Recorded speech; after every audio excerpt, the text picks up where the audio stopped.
All right. Hopefully this works okay. Let's see here.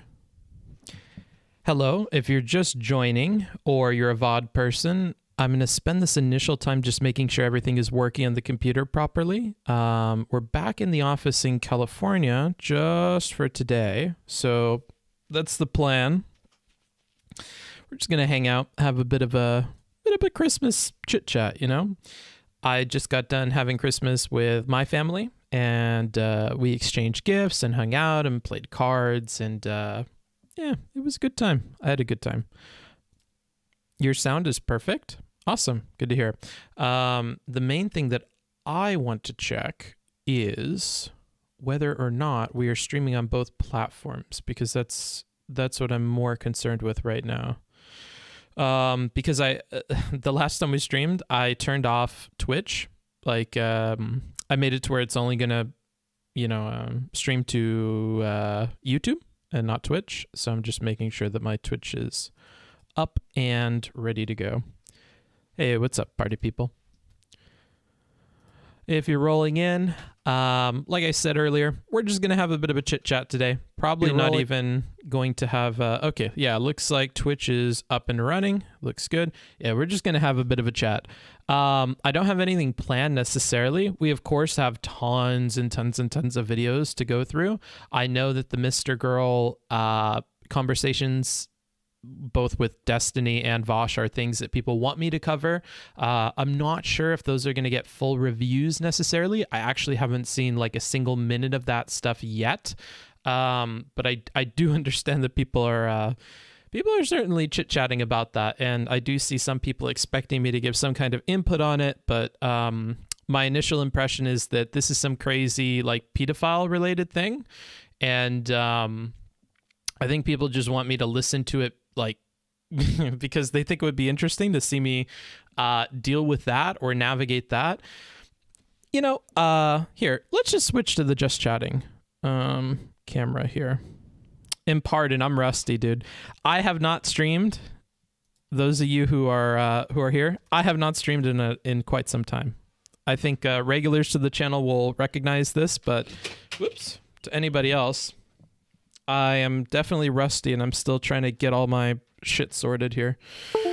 Plus, I'm kind of in and out. So I'm in the office in California right now just to record this because I needed to come back to California to get my laptop charger, which I didn't have. Let's see here.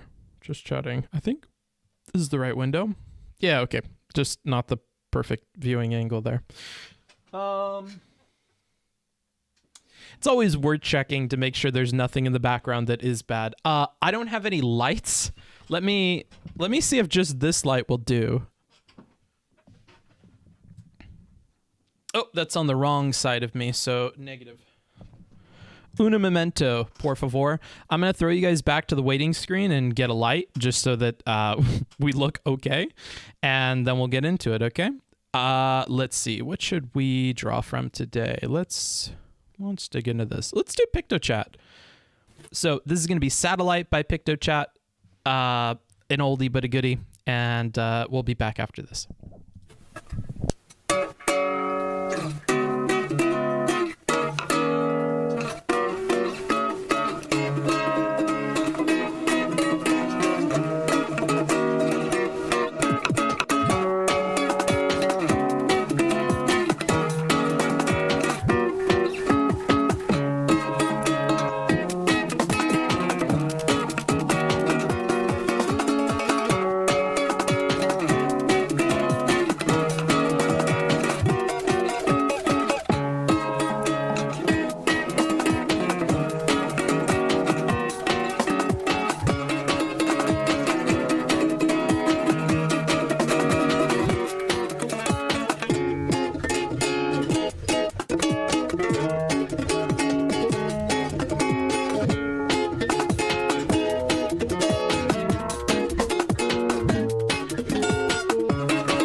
Oh, no need for that. I think I've got it. I don't know. We'll see how the video looks. All right, let's check this out. Hopefully it's all good. Just chatting. Yeah, that's good enough. In my opinion, in my humble opinion as a streamer, I think that's an okay setup here. Yeah. How is everybody? Merry Christmas. To my friends that are in the other parts of the world who have experienced the lovely joys of the Christmas spirit already, hi. We're just catching up over here in the States. I know we're behind a little bit. Thanks. Opening up with subs already. Oop. Love you, book. So, two things before we get into today. Number one, I am super duper sleep deprived. So I think over the last maybe 2 or 3 days, I've had maybe cumulatively 8 or 12 hours of sleep. I'm not really sure. I'm really, really tired. So I didn't sleep last night at all. So at around 2 o'clock or 3 o'clock in the morning, I decided that I would just make my way down to California early from Mexico, from Tijuana, to come hang out with family and celebrate Christmas. So I hopped on a train and crossed the border and yada, yada, yada. And I have just not really gotten any sleep since, let's think, maybe the afternoon of yesterday. I think I took a nap for maybe 2 or 3 hours. So yeah, sleep is just rough because the place that I got in Tijuana, it's quite loud. We're on the first floor, and then there's a pretty busy street in downtown Tijuana. And while the building walls that are made out of cement or whatever would normally block all that sound, there's these big sliding glass doors right by the bed, and that lets in basically all kinds of sound. I can hear the rumble of every single car engine every time there's an ambulance or anything I wake up. So I'm almost tempted to ask if I can just cancel the Airbnb and pick a different spot because it is really affecting my sleeping, but we'll see. I'll keep you guys updated on that front. But long story short, I am tired. It is, way late for me in terms of how long I've been staying up. So if I'm a bit buggy, that's what it is. Is that a Big Lebowski sweater? It most certainly is. You have a good eye, my friend. You have a very good eye. That Warnock poster is placed in an unfortunate spot. Your head blocks most of it, so only says "ak." Well, you're gonna have to, deal with that. 15 months progress, Mace jacket. Thanks, dude. I don't want to change the setup or anything. I wish I could show you guys how ridiculous this setup looks. I think I can do it on my phone real quick. I think I could just switch the camera around and show you guys. So yeah, I can. See, you guys are basically right here, and then there's a light attached to you. It is attached by alligator clips. I don't know if you can even see it. I doubt you can. Not really. I've just randomly put a bunch of those alligator clips, the things that you squeeze and then they clamp down. I've clamped a bunch of lighting equipment to the tripod, and I'll take it all apart when I leave after stream today and go back to Tijuana. And so I'm not in the mood for all that. Do not watch the Mr. Girl debate. I mean, do they really even debate on anything? My understanding is there's multiple conversations. I think the Vosh one was combative. I don't know if the Destiny ones were combative because people have been saying something about good rhetoric or good optics is agreeing or being friendly with the pedophile guy. So based on that, it would seem that he was fairly cordial with Mr. Girl. And there's an entire other subsection of the DGG community who's happy that that person engages with hypotheticals or provides good conversation or chooses to follow Destiny's rules of conversational engagement. And so that's something that people have been enjoying. Wow, Book ain't drunk on Christmas. No, sir. No, I am not. You are alive. Yes, I am alive.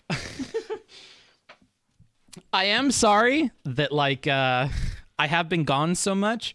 So it's been a mixture of things, honestly. A lot of it's mental, being tired, being back in the US, smoking. There's like 101 reasons why I haven't been streaming a ton lately. The hope is that once I get back on this Airbnb cycle and I'm out and like focusing on my normal work, that I could pick back up on the streaming. One thing though, and I'm going to spend some time meditating on this a bit more and kind of fleshing this out in my head as to like how I want to approach it. One thing I want to do, I don't have my tablet, so I can't explain it visually. So if we imagine like this blank piece of paper. What is this? Thank you for the sub. I do appreciate that. If we imagine this blank, more or less blank piece of paper as like all of the time that you have in your week. Right now, I just kind of leave it blank, and I use like, if we pretend this is a compass, I use like work is like a general guiding principle of like how to spend and use this time effectively. And the problem is that the better and better I get at work, the more and more in the habit of, getting things done efficiently and whatever I get into, I think the more and more work starts to fill in all of that space of like my empty time, right? The more and more of it takes up. And I think what I'm going to do starting now is, because this is time and it's all graphed out, I'm just going to quarantine a section of time. I'm going to limit the amount of time that I... Oh, thanks. I'm going to limit the amount of time that I can spend on work. And by work, I mean stream. And then I think that having more limited time to engage with my work will probably make me a little bit more productive and more wise about how I'm spending my life, because I think I'm spending too much time on work and then I burn out. And what really sucks is like, what motivates me to do work is like making progress on stuff. And, a lot of that progress is lost when I burn out. So yeah, it's just something to keep in mind. I won't go on and on about that because I don't think it's particularly interesting for you guys, but I'm here for you. Happy to talk about whatever. Mr. Girl is very interesting to listen to. A lot of chatters immediately just shit on him for being weird, but it's pretty cool to see him engage in convos. I've seen some like disparate points from the dude, and I don't know if it lines up with his positions or whatever. But I will say that the memes that are floating around about what this person's positions are, or the things that they're attacking Steven for, don't make a lot of sense to me. Like, making fun of people for empathizing with a pedophile, for example, I think is probably unwarranted. I think I think we need to empathize with all sorts of people, pedophiles included. And I think it's one step in understanding and addressing something. Like if you think that pedophilia is a problem, pedophiles are a problem, like it might be helpful to understand that a little bit more, because even if the conclusion at the end is still that this is a problem, I think that by understanding the first person perspective of somebody who is, I don't know, afflicted with this or engaging in these behaviors or whatever the hell you want to like categorize that as, I think it does nothing but benefit you to understand those people a little bit better and be able to like understand from their perspective. And I don't know, it's the same thing with like Lauren Southern and these other people. I think we often like demonize them really quick, and it just cuts us off from making any kind of like impact or change on them. But I don't know about this Mr. Girl person, right? 12-month streak on Christmas Day. Was it planned or was it fake? We both think. Thanks. Yeah, I don't know. It's tough because I haven't watched any of these conversations, but like I've seen points people are making, and they seem off to me. Cherry, thank you for the subscription. I appreciate it. What is the magnetic north in this paper compass thing? It just like you tune it into some kind of magnetic field, and the magnetic field for me is like progress with work and fulfillment. Like I feel fulfilled when my work is going well and I'm doing things I want to do, and that's what I'm tuning the compass into. From now on, I don't think that's going to be the case. I think I need to find a better like general guiding principle for my life, but I just don't know what it is yet. Is this paper thing coming from getting stuff done? No. Have you ever thought or done rhetoric reviews of small segments from mainstream news outlets? No, technically we could. I'm not sure if it would be particularly interesting, but we could. Question the first, what is the correct answer? Like another thing to keep in mind, I don't really care about the rhetoric stuff, guys. I know I cover all that stuff, but I don't really personally care about that. Like the only reason that we take the rhetorical approach or whatever, like the perspective that we take in reviews that I do on the channel, it's just the filling gaps of coverage on things that people are already covering. So at base, we're already starting with the idea that we're going to cover what everybody else is covering. So we're kind of already bought into the ecosystem and these things that we're doing and the topics that we're covering and the streamers that we're covering. And then it's more so just filling in the gaps of what I think other people aren't doing appropriately, right? Like, maybe we should engage with the debate a little bit more, engage with these conversations a little bit more off stream, so that when we come on stream, whatever. I really have to rewire my brain to like not say clippable things or whatever. Sorry. I'm super tired. You get what I mean. I don't know, dude. Fuck it. I'm off of this question. Can we do another question? You're about to enter optics hell with Mr. Girl. Interesting. Well, it is what it is. Oh, yeah. So, I mean, the topic's already selected. We're already going to be covering streamers. It's just about doing it a little bit better than everybody else and doing something that I want to see done. So, an example of this would be there are different kinds of people that would review TV shows or movies or books. So there are the people that go, they do their watch through without taking any notes or whatever, and then they just hop in front of a camera and riff. Then there are going to be the people who do a watch along. Then there are going to be the people who go to the movie theater and take notes, like a reviewer would do. Then there are the people that like get their own copy of the media itself and really, really engage with that and take notes about that and kind of return to those notes and try and synthesize something that is going to be good for people. And you're considering the perspective of the audience that you're talking to. So an example of this would be in book reviews on YouTube. There are book reviewers who will just come in front of the camera and say whatever. And then there are those who are considering everything from what are the different audience segments, as in people that don't want spoilers or are new to the content, and people who are old and familiar with the book series or the content. You know, like there are different audience segments, and you're going to want to prepare content differently for those two audience segments and realize that what you can do with one, you cannot do with the other, right? You can really enjoy people seeing something for the first time or selling them on something they're unaware of when they haven't engaged with the book series. On the other hand, if somebody has, and maybe they've read through the book series numerous times, then you can go more in depth with it, right? You can nerd out a little bit and you can have a bit more fun with the script and with the video in that way, right? And so what I do with the Twitch stuff is I assume that you've already seen a lot of the stuff that we watch, and we're just going to do an in-depth thing, and I'm going to go line by line, and I'm going to give you like a synthesized, perspective that I came up with off stream. Haven't seen the Vosh one, but the Destiny one wasn't as bad considering his reputation. Interesting. Book should talk to Mr. Girl. It would be very interesting. I don't know, bro. Maybe not over what he argues for, but more so how he talks. It's an unusual style he has, especially with what he is about. Interesting. The only Mr. Girl convo you need is the second one he had with Destiny. Sure, but I think I have to watch the first to have context. I agree with you, Book Smarts, though Mr. Girl is so intentionally provocative, I would assume, that it makes it a little hard to handle. Interesting. Yeah, it's like Jack Sparrow's compass. It points to what you want. You got to find an oven and make your own pizza. I guess, dude. The love thing. It's good to hear you guys repeat my own analogies back to me. I like that. Book Smarts missed the stream, homie. I'm happy to be back, dude. I really am. New series, 107 facts you didn't know about Destiny Season 1. I don't want to do that, bro. Boring.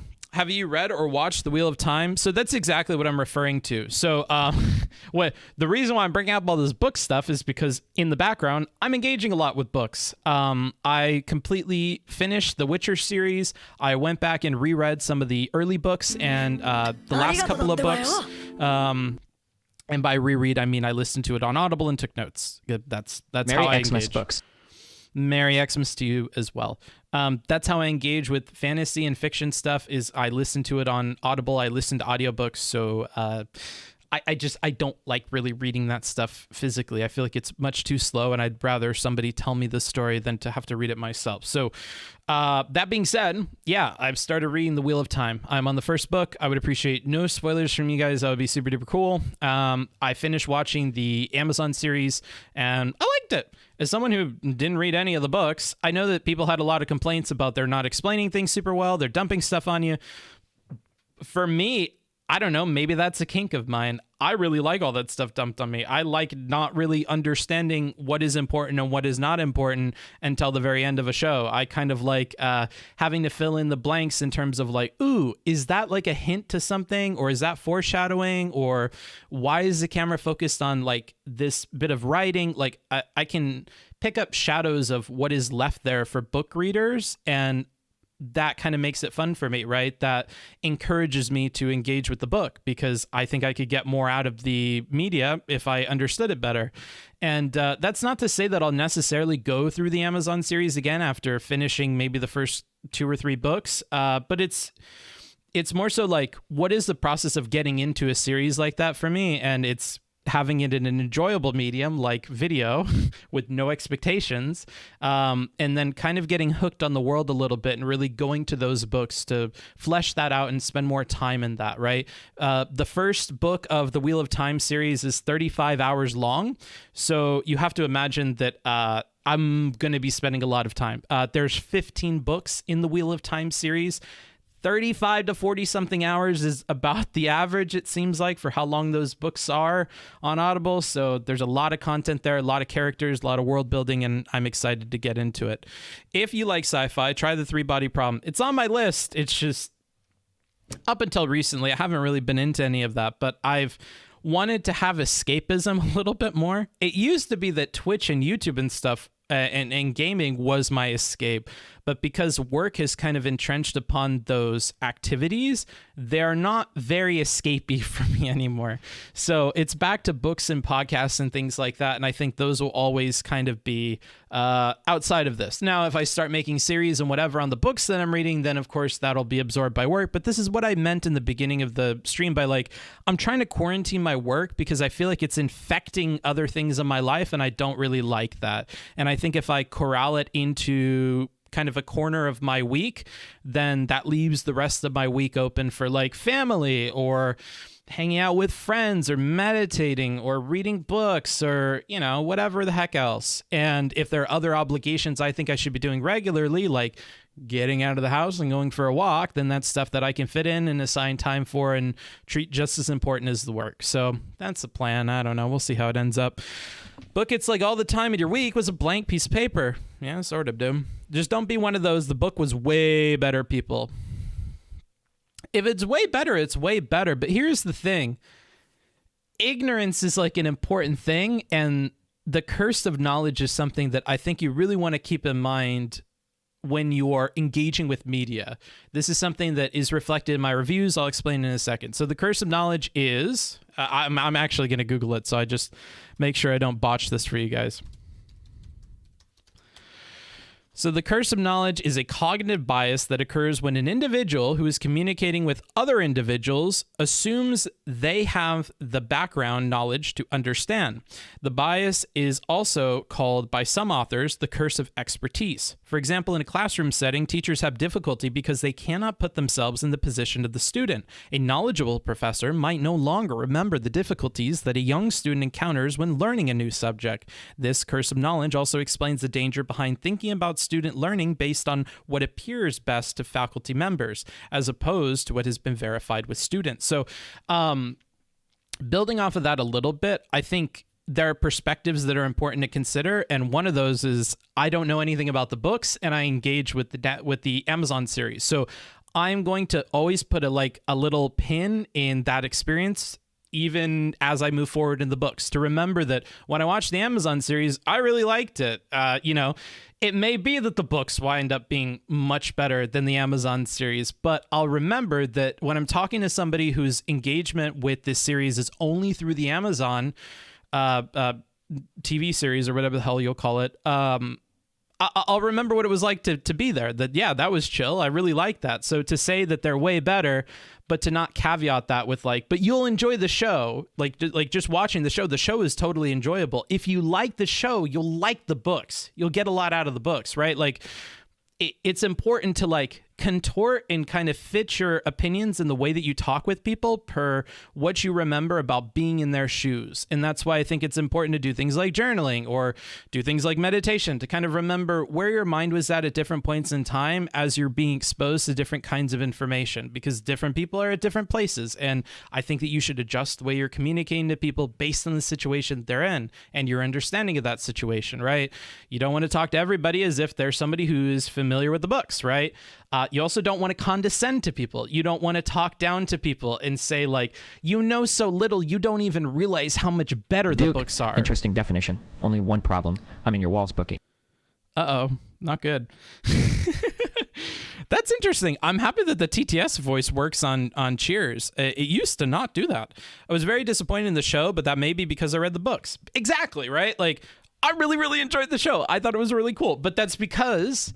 remember that the concept of the Wheel of Time as a series and with all the characters and the story and whatever in the world, of course, that all is separate from both the book and the Amazon series. Both of these things are imperfect representations of this like broad idea of the series and the story, right?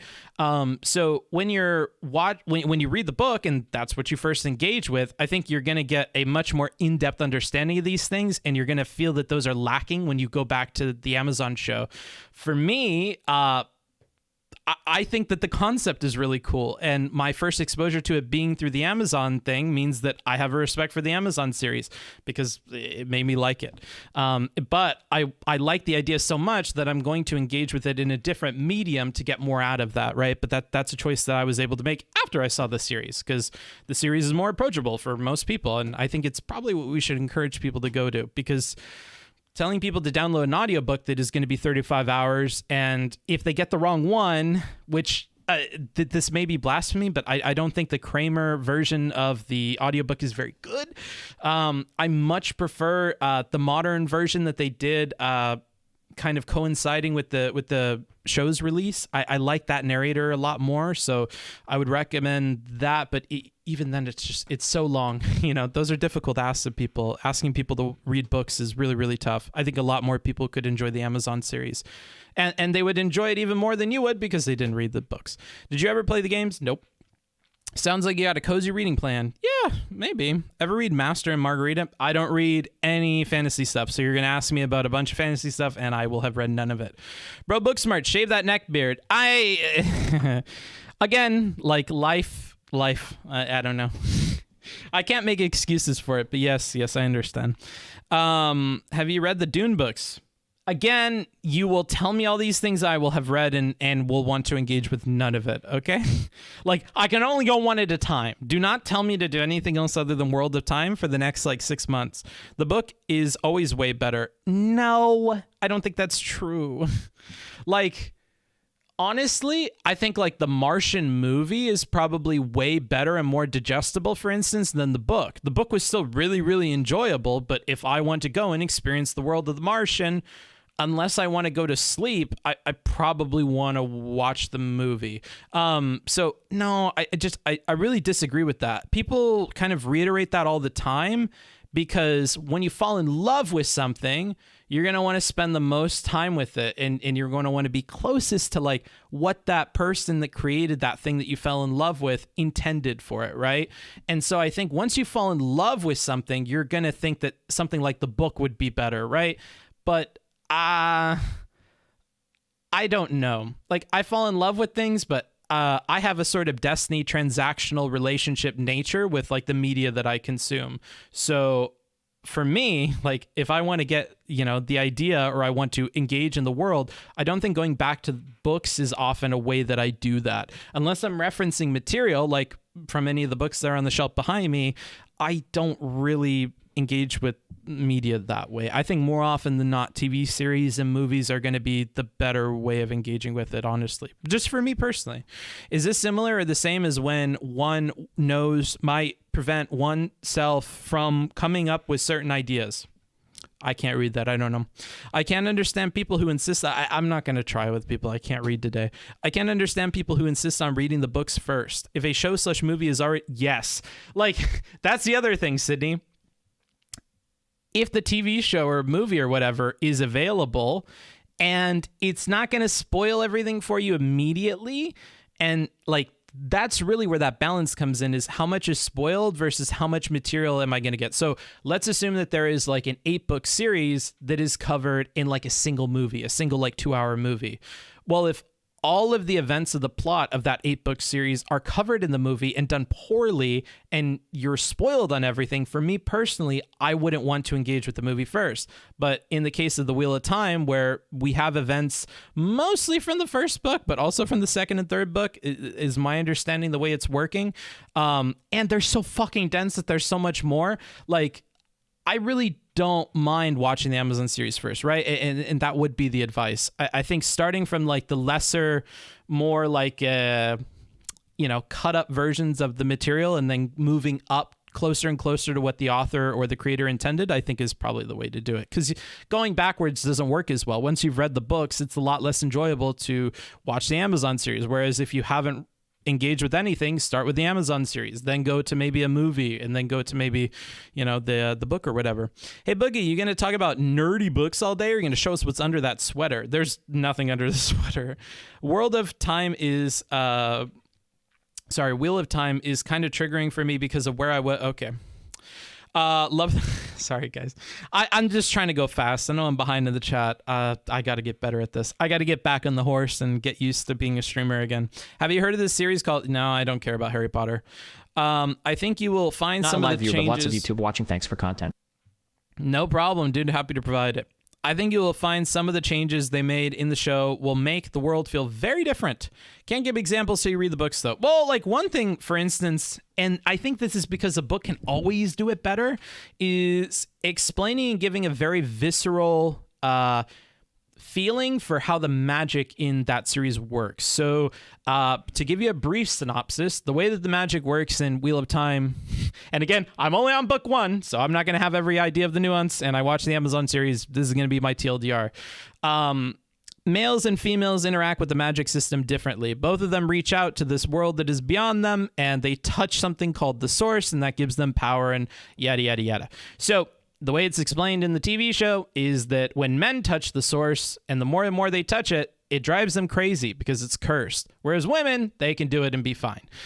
Because way, way, way back in the day, there was some evil guy who cursed the version of that would be used by men, and then the women took it upon themselves to persecute all the men that chose to use the power, because they eventually go crazy, and then they become super powerful, and they kill a bunch of people, and they go insane, and blah, blah, blah, blah, blah.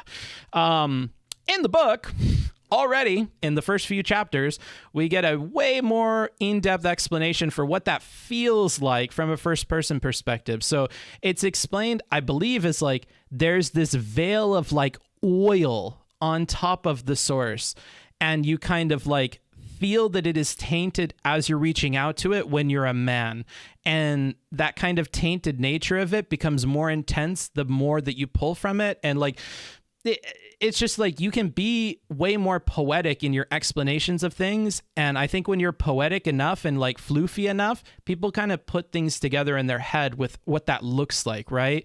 And you're basically giving them the super, simple instructions of how to piece together what this should look like in their mind. And then the human computer inside the brain does the rest. And I think that that's something that TV shows can't do, because they have to visually show you it. They have to commit to something. They have to commit to dialogue that will explain that thing to you. Whereas a narrator in my head talking at 2.5x speed can get a lot more information into me at once. I thought Arrival was a good adaptation. Yeah. Because Arrival is a better adaptation. I'll be honest with you. So Arrival is based on a very short story by a sci-fi author. That very short story, I think, is worse probably than Arrival. I think Arrival is a better version of the ideas that were covered, but they're different in a lot of ways. I find that the differentness of the Arrival movie was a lot better than of the book. The book is not titled Arrival, by the way, either. I forget the title off the top of my head, but I think it's in a book with a lot of other short stories in it. So the author made a bunch of different things, and I think Arrival is the movie is better than the book. Which again, like I have this opinion that like I see in media all the time that the show can be better than the books. My opinion, I think most of Game of Thrones, the TV show series, is better than the books. I read up to, I think it was like book 4 of Game of Thrones, or A Song of Ice and Fire, whatever you want to call it. Very boring. Did not really enjoy it. I don't really enjoy the way that it's written. It's very difficult for me to follow without taking notes. It's just not a good experience for me. I don't really like the way that it's written particularly. I just didn't find it fun. I really find the TV series fun, and all the way up until the end, it's pretty fucking good. And I think people forget that, right? There's a reason why we were so disappointed in the end of the series. It's because we were so goddamn invested by the beginning of it. And I think there was a symbiosis between that source material and the people who did right by it, right? All the way up until the end. And I think that worked out. I think they did do right by it, and it was really enjoyable. So, you know, I think the more you look at things kind of like, and the more you sort your feelings through it and don't let other people kind of influence them, I think you'll find that the source media is oftentimes not as good as the interpretations that become popular. There's a reason they become more popular. There's a reason why people engage more with TV and movies than they do with books. And, you know, it's just tough. You have to be the kind of person that enjoys those kinds of books in fantasy and fiction, which I'm not necessarily. And then B, you know, it has to be something that I can return to or that I can picture in my head. And I have a much easier time with that when it is a TV series or movie. So there's that. Anywho, let me go ahead and catch back up because that was a whole thing. The Percy Jackson movie, I don't care about Percy Jackson. Never seen it, never read it, no idea about it. So Booksmarts, does the book suggest that the few men we see who do touch it and go insane knew that it was tainted, but they drew from it anyways? Kind of, yeah, sure. I mean, it's just like a trade-off that I think makes a lot more sense the other direction. Like the power and whatever is very alluring, and it almost reminds me of drugs in a certain way. Like, there is an allure to drugs that exists outside of the experience of doing it. And I don't think you can see it, and I don't think you can touch it, and I don't think you can recognize it. And I think it's something that pulls you towards doing the thing unseen and unbeknownst to you. And I think that seems to be part of what's going on with the power when the men continue to touch it. And it's part of why an aspect of that Wheel of Time series is you can kind of cut off people's connection to that power, to that source. And when you do that, the men especially kind of go even more crazy because they've lost connection to this really, really powerful thing. And once you've seen it and touched it, it's very difficult to go back to a normal life without ever being able to touch it again. The same applies for the women as well. When they're cut off from it, it has a huge blow on them. Yeah, so I hope that addresses that. At Booksmarts, one of the most fun classes I had in college was an elective about adaptations. What are they? How close should they stick to the original? Are the themes the most important thing to keep? Interesting. Hope you had fun with it. Never seen Game of Thrones. I heard it's good, but it also sucks because of how it ends. Yeah.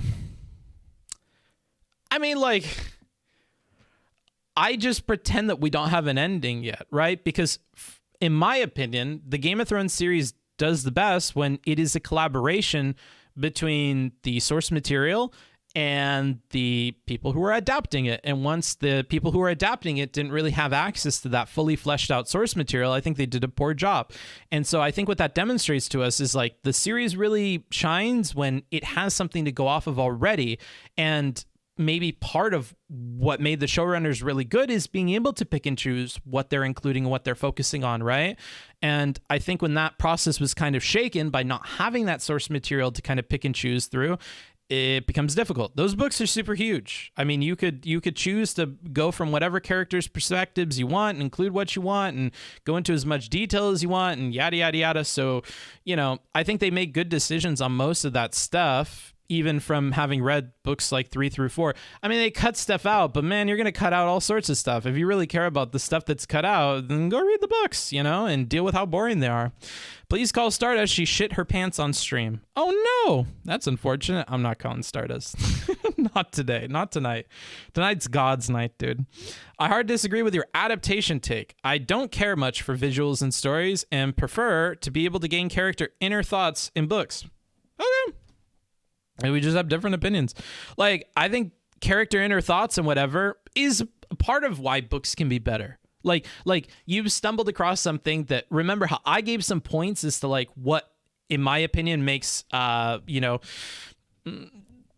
like live action things more engaging for me. You've pointed out what makes books more engaging for you, right? And if I were to add on to this and give another point in favor of your argument, I would say that you get a lot more depth to things, right? And I think being able to use language and control the way a reader is going to experience a scene in a book, I think it gives you a lot more control than in the visual media, in my opinion, because you can do things like that. You can show a character's inner thoughts, or you can allude to things, or you can be very like wishy-washy or not very clear, or you can be very specific and very direct and repetitive, right? Like you have a lot more runway in a book to do with what you please. And the medium is such that, yeah, you can do things like show internal thoughts. You can do things like go into very in-depth descriptions of things, like focusing on certain aspects of clothing, for example. I could show a character on a movie set or on a TV set, whatever, and they can have specific things in their clothing that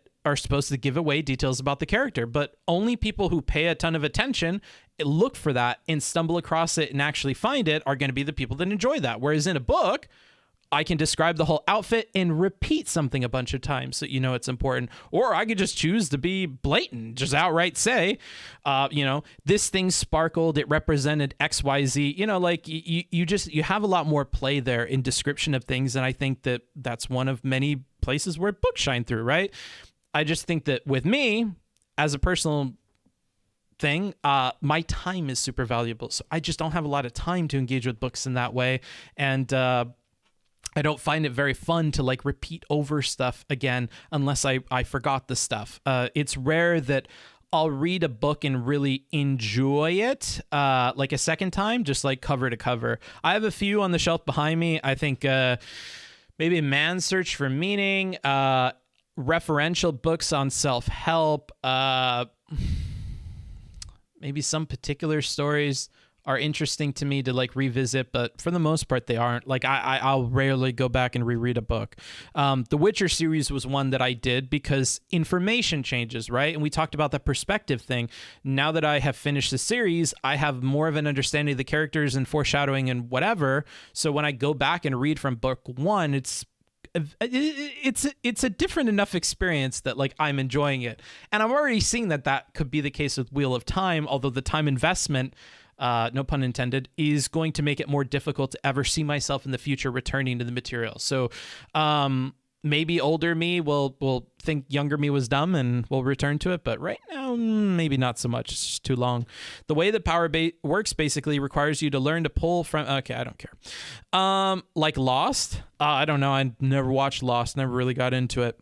It's crazy, though, about Game of Thrones. I thought some of the best scenes were not in the book. So it seems like so Tyrion, for instance, is very, very different in the books. I didn't really like him in the books.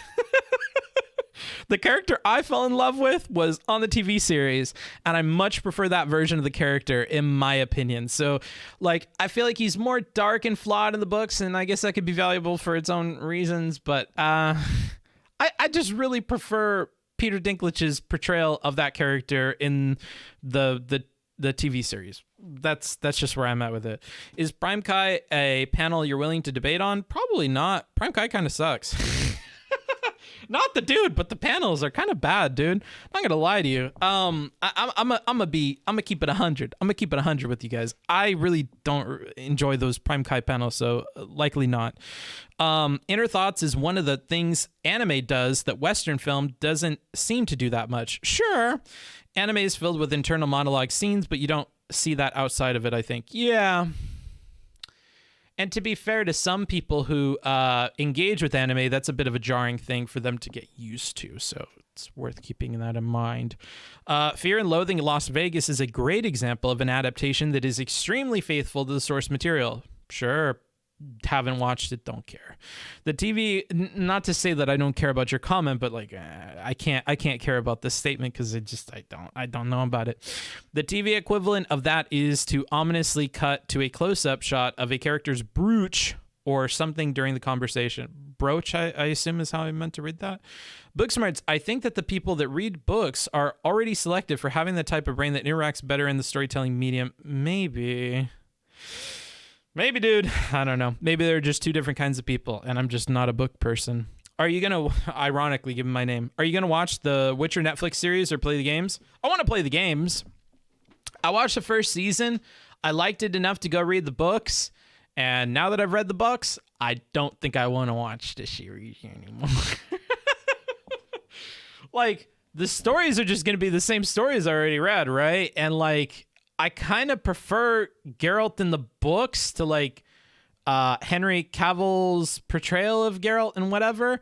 And I've read so much of the books, and I've seen so much of that man's story, and I enjoy the fun things that are done with the language in the books, and I just don't see like, I watched season 2 episode 1 because I had watched season 1 of The Witcher for maybe 10 minutes, and then I quit. I couldn't do it. I'm so sorry. I couldn't. I didn't mind the first season at all. Like, that's what got me into the book series, right? But after that, nah, not really down for it. Other people could enjoy it. I'm sure it's good if you don't read the books, but for me, I'm just not interested in revisiting that stuff that way. Wheel of Time was my favorite book series growing up, and it absolutely was fun rereading them to catch all the hidden details. Yeah, that's the fun part. I don't like panels in general. 1v1 or team debates with specific topics are superior. Sure, whatever. They definitely, I just, no matter how hard I try, I can't turn something into like an argumentative, like really heated debate. I feel like when I do that, either the other person shuts down, I don't look good, or it's just unclear to the audience what I'm trying to do. And so I think that because most of the talks that I have, even when they're combative, turn into like conversations, because I just don't push them and really jeopardize my relationships with people in the way that others are willing to with their debates, because I don't do that. It means that most of my talks are going to be conversations, whether they're confrontational or not. So I'm obviously going to prefer those 1v1 debates or team debates, because I think that most of my conversations end up turning into just normal conversations, and they devolve from being debates into that. Let's see here. Geralt from the show is literally just Geralt from the games. Well, then there you go. I'm not sure. That sweater is regal. Sorry, jacket. I talked to my family about this today. I talked to them about a few things. So, number one, I talked to them about cracker and slurs. Number two, I talked to them about jackets and sweaters and hoodies. There was some other Twitch thing that I talked to them about. I forget what it was, but those were two main things that were brought up at Christmas. And I got them to the same place that I explained on stream, that like, to us in California, and this is a point that you guys gave me that I included in my worldview. Thank you for improving my worldview. I didn't come up with it on my own. Different places, different climates, people treat the words differently, right? In California, we don't really care. All that stuff is the same to us. The same way white is treated as white in America, right? Whereas if you go to Europe, there is no such thing as white, right? Like, everybody is from different races and cultures and ethnicities and yada, yada, yada. It gets more complicated than that. It's not just a skin color thing, right? So I think depending on your environment, intricate, like minute details are going to matter more. In California, with the climate that we have, it just doesn't matter to differentiate a jacket from a sweater, from a sweatshirt, from a whatever. Whereas like in other places, you need to distinguish those things, because to bring a hoodie to a situation where you need a snow jacket is unacceptable, and there has to be ways of avoiding that, and you need to have more specific terms to navigate that. I actually think that this applies, please don't crucify me, to the trans community as well. I think that to navigate within the trans community and the LGBT plus community, you kind of need a lot more terms and a lot more understanding and specificity to really do it justice. And that's why there are so many terms and genders and pronouns and yada, yada, yada, yada, and acronyms and whatever. So when you're in that space, it works that way. When you go outside of that space, I think people, the same way Europeans care about everything, and then America just turns it into white people versus brown people or whatever. I think things get simplified a lot more when you go into like cis culture or with cis people, like, because to them the experience of transness is kind of all boxed up into a single thing, and they have a vague definition or outline of what that is or what that constitutes, and that's enough for them. So to go in depth into all these different distinguishing bits and whatever is just irrelevant to them, because it's not really how they engage in real life. And the odds that they meet somebody, for instance, that xenogender is going to be probably very, very low.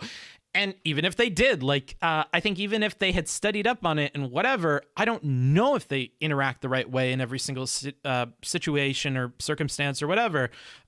Recently, I started hanging out more with trans people on Twitter and femboy people on Twitter and whatever.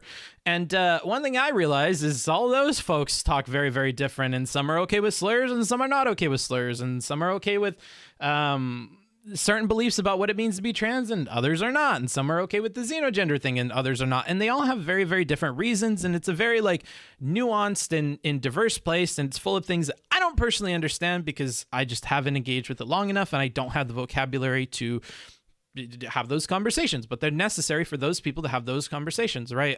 So yeah, hanging out. Yeah, just hanging out. I'm going to be completely transparent with you guys, and I think that this is worth mentioning because I'm finding more and more that I'm spending time with creators in the background that this is not the case for everyone, even when they say publicly that it is. I don't flirt around or chat up other streamers for sexual purposes, for relationship purposes, for romantic purposes at all.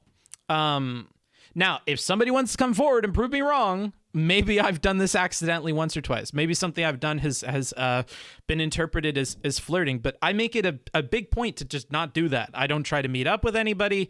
I keep all of my relationship stuff off of stream. I keep it away from family. I keep it away from friends for the most part.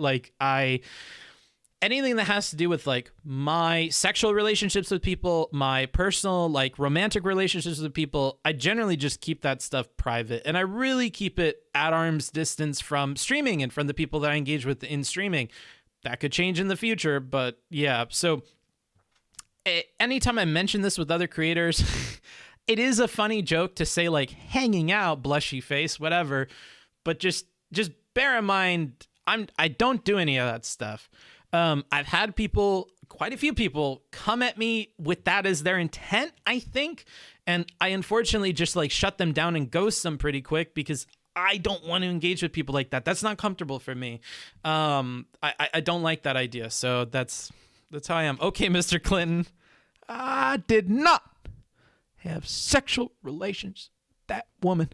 Okay. All right. Who the fuck calls a pop/soda a Coke? Well, I mean, if it's Coca-Cola, it's Coke, dumb fuck. Booksmarts is on the jackets to SLGBTQIA+ pipeline. Yes, sir. Or ma'am or MB. A/S/L, age, sex, location. No, I mean, not that kind of approach, but I can tell that people get flirty because they start using like a bunch of like emojis and stuff, and they're like using like ellipses and the asterisks with like things happening, or they're saying that things about me are cute or whatever, and it's like, that's really cool. I'm happy you enjoy the content that I put out. I'm happy you're intrigued with me as an individual, or you have a crush on me or admire me or whatever. I think that's dope. That's cool. Obviously that's flattering. I can't take it any step further than that, right? And so just keep that in mind. If you ever send me messages like that, it doesn't really put me in a comfortable situation. At this point, I've gotten more used to it, but it's never something that is going to progress forward. Maybe one day somebody is lucky and we have a click and a connection, but rarely does that click and connection come from this kind of like flirting with me very openly in DMs. I say rarely. It has never worked out for anybody thus far, but you know, even people who have known me in the past, like from high school and stuff, that do that and communicate that way to me through Snapchat or through Facebook or through Discord. Nothing ever becomes of like those relationships with those people because it's a weird way to engage for me, and I'm just not super down for it. Makes sense. This is kind of your workplace. Yeah. like is kind of my workplace, and like I don't know. I don't want to blow smoke up your ass by telling you it's because it's my workplace. In my head, that's not how I'm thinking about it, but that is a really good justification for why I engage that way. It's most certainly not my active reasoning for it. I really just feel uncomfortable, and so I don't do it. I really just don't feel comfortable doing that with people that like watch all of my content or whatever. I flirt with people all the time out in the real world. Like complimenting people or shooting the shit and or chatting people up randomly, or like getting to meet new people and stuff like that. So that definitely happens. It's just to have that happen in the context of like, oh, this person like got my Discord information through my Discord server for the Twitch channel, and now they watch my videos and think I'm this or that. Like, I just don't like that. It feels really uncomfortable to me because I feel like they have some expectations of me that I'm not comfortable with them having. It's kind of like if I know you've already read the Wheel of Time series and I'm going to have a personal screening for you of the first episode of the series, I'm going to be a little bit more uncomfortable with that than if you were somebody who had never, ever engaged with the series before. I think that's a more fun experience when you know nothing about me and we can just see if we connect. And there's no artificiality to it. There's no weirdness to it. There's no power dynamics to it. You don't know a lot about me. I don't know a lot about you. There was a natural clicker connection there, in even from that moment of ignorance. And I want to kind of follow that and see where that goes. The idea that people know all this stuff about me and can cater to it or have an idea of me already in their head, it makes me uncomfortable. Watching Booksmart's post Yankee Swap. I don't know what Yankee Swap is. It's cool, dude. Lots of people asexual. Kind of cool you coming out. Mine inspire other people. I wouldn't say I'm asexual, but maybe, I guess. Maybe if I think about it, maybe. You don't want your own Anna arc? No, that wouldn't be fun, but I'm not saying that could be avoided even by not engaging with people on the website. Like I could have a normal girlfriend or boyfriend or whatever friend, MB friend, I don't know, whoever I end up falling in love with, and we could have a falling out, and they could go on Twitch or go on Dylan Burns' show and say some stupid shit, or a Prime Kai panel, or we could stream or wherever, dude. Like... It could happen. It could very well happen. It doesn't need to be somebody in the community to have my own Anna arc, right? It could be some rando. So I don't think you ever avoid that stuff. That's always going to be kind of a risk you're taking when you open up to people. Does these mean I can start timing out people who sexualize you on stream? No, I don't care. Like on stream, whatever. We're not flirting. You're a drunk person in the audience at like a concert. I don't mind. It's when you're reaching out to me on my phone in my private time that it's like, and nobody else can see it and whatever. That's weird to me. If you're like, oh my God, you're hot. Oh my God, I love your abs. And you're like in the like concert mosh pit. I don't give a fuck, dude. Like, whatever. People are shouting all kinds of stupid shit. That other person called me a Nazi because I talked to Lauren Southern, like that other person said I'm an R-slur because I said this, that, and the other, right? Like, I mean, people say different things from that crowd. And if some of those things are that I'm sexy or whatever, honestly, there's a lot worse stuff being hurled at me. So I don't mind in that context. It's just when people are DMing me, dude. Are you saying you would reject a BJ? Probably, yeah. Probably. Like, I may consider it if it's somebody I already like knew or had a relationship with who was a streamer. But I don't think it would just be purely something like that. It would have to really be the right person. So probably not. Yeah, I'd probably reject it. Unironically, you doing a non-rapey / non-creep guide to picking up people would be YouTube poggers content. I don't want people to copy what other people are doing to pick people up. I think it's just like a mindset and philosophy thing. Like, I think the best, most healthiest way you can go out there with, picking up people or whatever, just chat people up. Practice. That's all. If you're asking questions like, hey, can I get a YouTube tutorial series on how to pick up people? You're probably at a low enough level, like a level 5 out of 100 of like doing this, or level 2 out of 100 of doing this, that you can go out there and just like grind, like low level mobs until you get up to like level 20, right? And then you're significantly more competent. So I think just getting used to talking to strangers in the real world is a huge leap that people need to take in their kind of like social IQ that I think you need to do. If you're uncomfortable just talking to a stranger or asking for something or asking about something, you're at such a low level that there's worry there, right? And I think a lot of people that I see online that can maybe benefit from some advice are people that are at that low level, at that like level 5 or 10, and they need to get up to at least like 20 or 30 before they're really enjoying or understanding where life could go. Because I think that once you're at that point, like you are comfortable talking to whatever sex or gender or whatever it is that you're attracted to, you are comfortable approaching somebody who you thought you had a connection with, you are comfortable going out on a limb and maybe getting rejected, right? Once you're comfortable with all those things, I think you start to see the path forward. You start to see, oh, okay, I could see what it's like at level 40. I could see what it needs to take out of me to get to level 50. I could see what I need to do at level 60. You also start to understand yourself a little bit more, because the more you open up to other people, the more they are going to tell you about the things about you that are wrong, right? Like, I am a little bit of an asshole in this regard, I maybe do need to work on those things. Or, these people say I am a little bit boring. Is it because I'm not talking enough about myself? Am I only asking about them, right? Like, there's tons of stuff to learn. And, you need to practice, and that's all. I don't think any Merry tutorial... Christmas, Bookman. Yeah, Merry Christmas to you as well. Thank you for your sub. I don't think any tutorial is going to magically solve that for you, right? Even if I gave you a tutorial with all of the right answers, like Dr. K has a whole thing where he tells people all the right answers for their life. You need to be in the right place and with the right level to like actually do the thing. And that's the problem, is there's these different requirements to engaging in certain ways. And even if I told you all the right things to do, it doesn't mean that you could execute that just knowing it, right?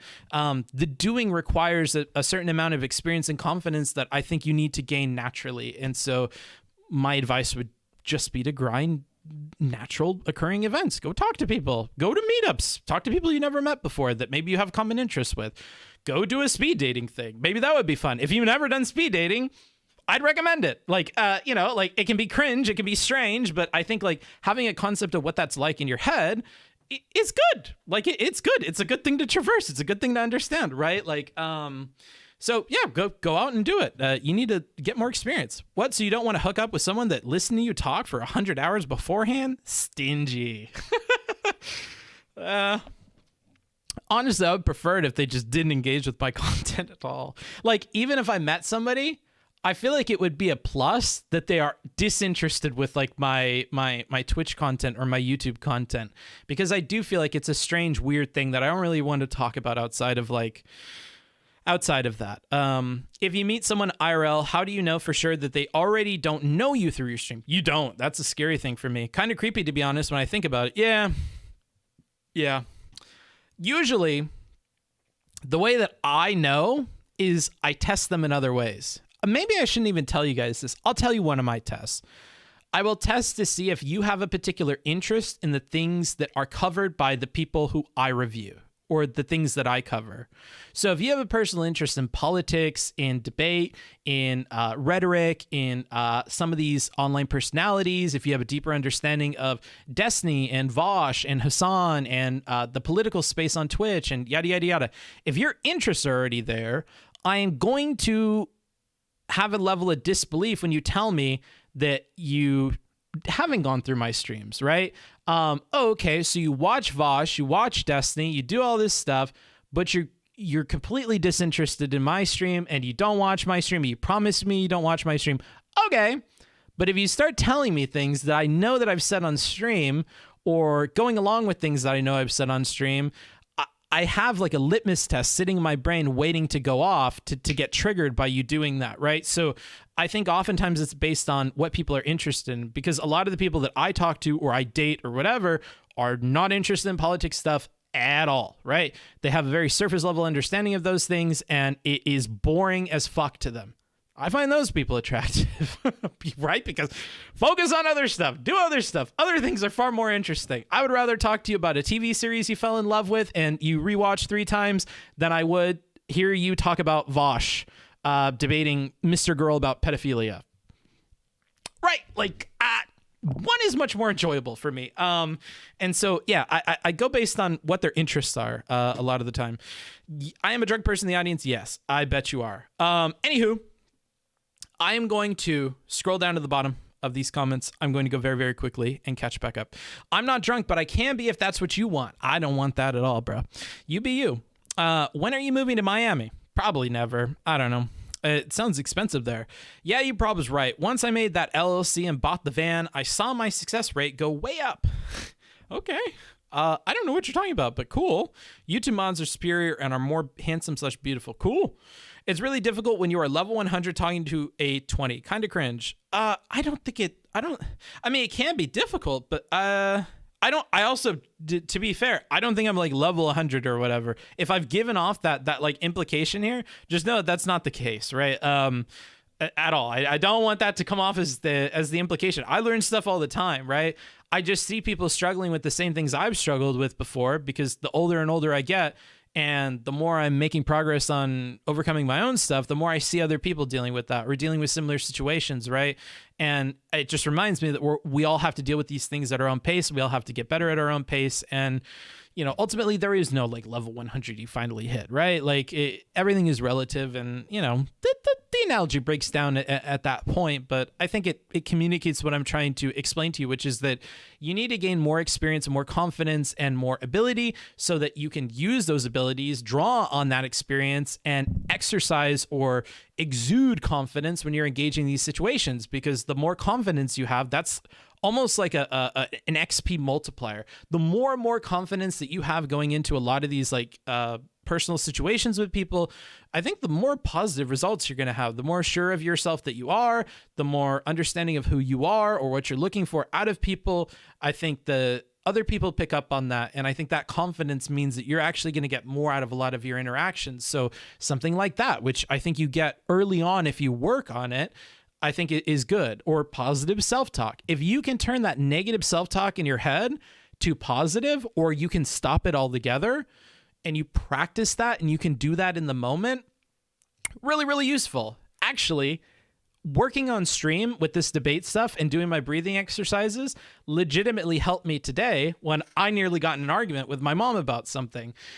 So she thinks that like it would be super duper easy to find a place to rent here, and that I'm making a big deal out of how difficult it is, and so is my assistant, and she could do a much better job and do it instantly. And so she was kind of pestering me to like get involved with me and to do that with me. I don't really like working with my mom like that. My mom really stresses me out, and we don't get along together when it's like working together. So I'm not interested in that. I don't really want my mom's help there. I would rather do my own thing. And I kept trying to tell her that and reiterate the point in different ways, and, do what I tell you to do on stream. Incorporate what she's telling me and reword it and include what I'm trying to communicate to her, but it's not getting through. And it kept not getting through. Okay, I just don't want to talk about this. It's going to stress me out. It's probably going to stress you out. Like, no, it won't be stressful for me at all. I would love to do this with you and blah, blah, blah, blah, blah. I get that. It's really stressful to me. So like, and I was able to be patient with it and not get stressed out. And I was like, I've been practicing patience a lot, Mom. And like, I understand you want to help, but like, I just really don't want to talk about this, I just had to be firm on that. And then eventually the conversation moves over onto something else and everybody goes about their night, and it's not that big of a deal, right? Because I stayed cool and kept the situation cool and kept it under control, right? So, yeah. Anywho, scrolling. Do you have any advice for people who have really picky physical standards? Think about that. Why do you have such picky physical standards? Right? Why? Right?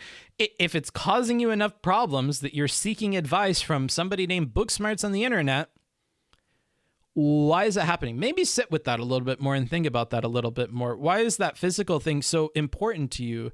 Especially when physical stuff is so temporal, in my opinion. Like, I kind of want to be with a partner who, if they got hit by a truck tomorrow and like were disabled and whatever, I would still love them and still want to like be with them. That's what I'm looking for in a partner. Like, I really want to fall in love with like your mind and who you are, because that can get me through a lot. Like, if eventually we grow old together and you get dementia and whatever, and you start losing yourself, like, on the memories and the relationship that I had with you in the past, I can continue moving forward until whenever that ends, right? Or, through sickness or in sickness and in health. Like if there's problems you have health-wise or I have health-wise, like I want us to have a strong enough bond that we can make it through that, right? And we love each other for reasons that are beyond that, right? When a lot of the reason that you're engaging with people or you're starting a relationship is based on these picky physical standards, why is that? Do you only want a physical relationship with this person? Do you only want to like show them around to other people? Do you like what is the reasoning behind this, right? And if it is for any of those reasons, then power to you. That's the kind of relationship you're looking for. But if you're looking for something akin to what I'm looking for, that's probably not the best metric, right? It may be something that you consider, but it's probably not at the top of the list because it's going to leave out a lot of things that I think would be important. And even if we find somebody that meets all those picky physical standards, that can change at the drop of a hat, right?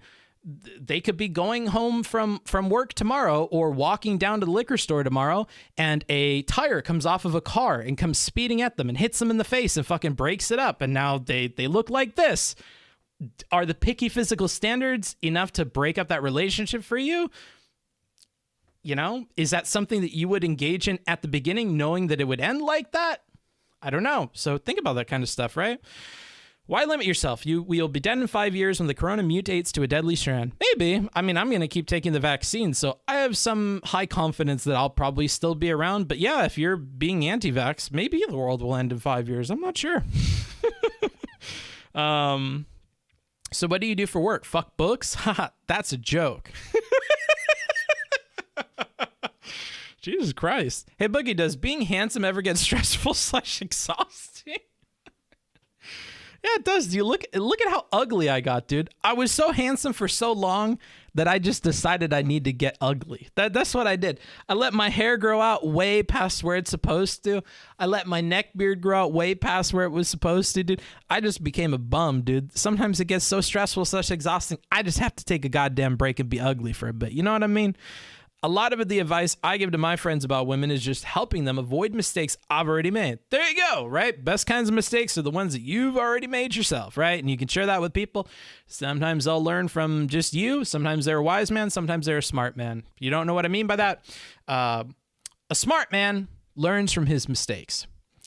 A wise man learns from the mistakes of others, right? I think drawing upon the collective experience of all of us is something we can really, really do really uniquely right now, right? I was thinking about this the other day.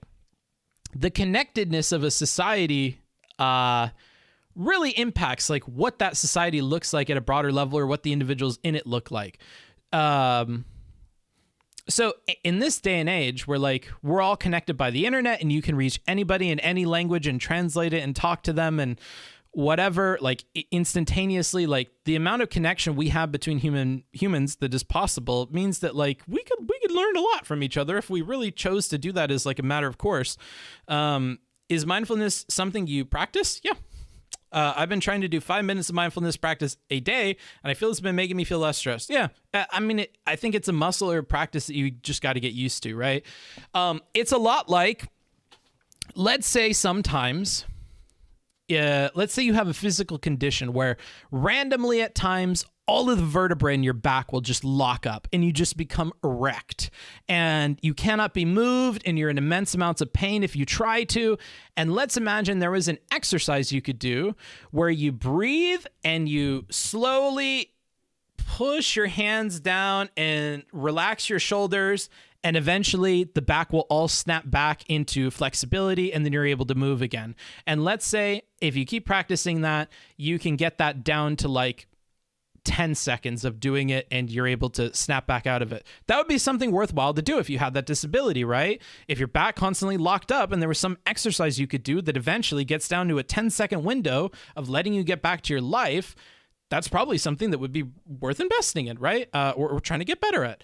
I think that's what mindfulness is for people, especially with mental health problems or who just generally want to live life in the modern age, right? With other people. Like, it is helpful to be able to have a practice to realign yourself and to become more flexible and more able to handle what life is throwing at you.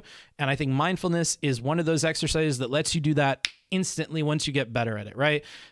It's like not near instantaneous, but you know what I mean? It's like if you could breathe for like 30 seconds and that means that you could handle a super duper stressful conversation, that's really worth it, because if you can't handle that super stressful conversation, your life's going to be a little bit more difficult, or a lot of bit more difficult, depending on what that situation is.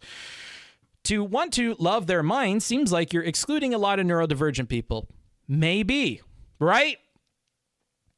And this is where we get into like yikesy territory. I'll be honest with you. So some of you are really into physical features. And because of that, you are going to cut out people who have parts of themselves that are not fitting with that like physical demand that you have of them. Same with me and mental demands. If you cannot fit a mental demand of mine because of, maybe some kind of neurodivergent thing, or maybe you have a disability of some sort, maybe you are a comatose person hooked up to machines in a hospital, whatever, I probably can't fall in love with you. I probably am not going to like engage with you in a romantic way because it's just not you're not capable of giving me what I'm looking for, or it's going to require enough work that like it'd probably be best that we both found other people to make that happen, right? So yeah, I'll bite that bullet 110%. Yeah, it's going to exclude some neurodivergent people probably. I'm smart enough to see that, yeah, that could probably be a consequence of it. What's your opinion, DJ? Like, I actually have had this with dating people where like, I've had this with 2 or 3 people, actually like a handful of people, if I count work relationships as well, where like I couldn't work with them specifically because, and I hate to contribute to this stigmatism, but whatever stigma, I feel like I have to, because I have to give a real life example. Bipolar disorder is something that when it's extreme with people can make it very, very difficult to work with them. Like I had a fellow that I used to do ghostwriting work with who I had to tell, please don't ever contact me ever again, because he threatened my life and he threatened my family and stuff because he had bipolar fits that he would get into that were more or less outside of my control. Something very tiny I would do, or something in his life would happen that would send him into one of these, periods where it just becomes very difficult to work with him and almost dangerous to work with him. And that's just something I don't want to subject myself to, right? It's been the same with relationships in particular people. Some people that I've even gotten 2 or 3 dates into with, I just know immediately that what you're going through with bipolar is going to kind of get in the way of me being able to, work with you in terms of relationship. I was asking the picky physical thing for a friend. Okay, of course, friend. Let's see here. Have you dealt with attention span problems caused by internet social media addiction? Yeah, for sure. I think mindfulness kind of tunes you into that a little bit more. But yeah, for sure. Beyond attention span problems, I also feel like you get in a worse kind of loops of how you interpret the world and stuff, the more that you engage with some of these online things. Like if all I do for maybe 4 or 5 hours of my free time a day is binge YouTube videos about car crashes. If all I do is binge YouTube videos about car crashes, then that's going to have an impact on your mental after like 2 or 3 weeks, right? Like this, going to that and doing that is going to have an effect on your time outside of that, how well you're able to like engage with the world and stuff, because you're missing out on valuable time that you could be using to like hone the way that you're approaching the world, or viewing things, or interpreting things, or exploring what's out there for you to explore. And I think that you're kind of cutting yourself short by engaging in some of these less than healthy, social media habits. So yeah, for sure. I learned from the mistake of parents and am never having kids. Well, we'll see about that. Thanks for that. I appreciate it. I'm really important. Good to have you around. Cool guy. What's up, Book? Love you, brother. Not much, bro. Don't say you love me. I don't engage with content creators that way.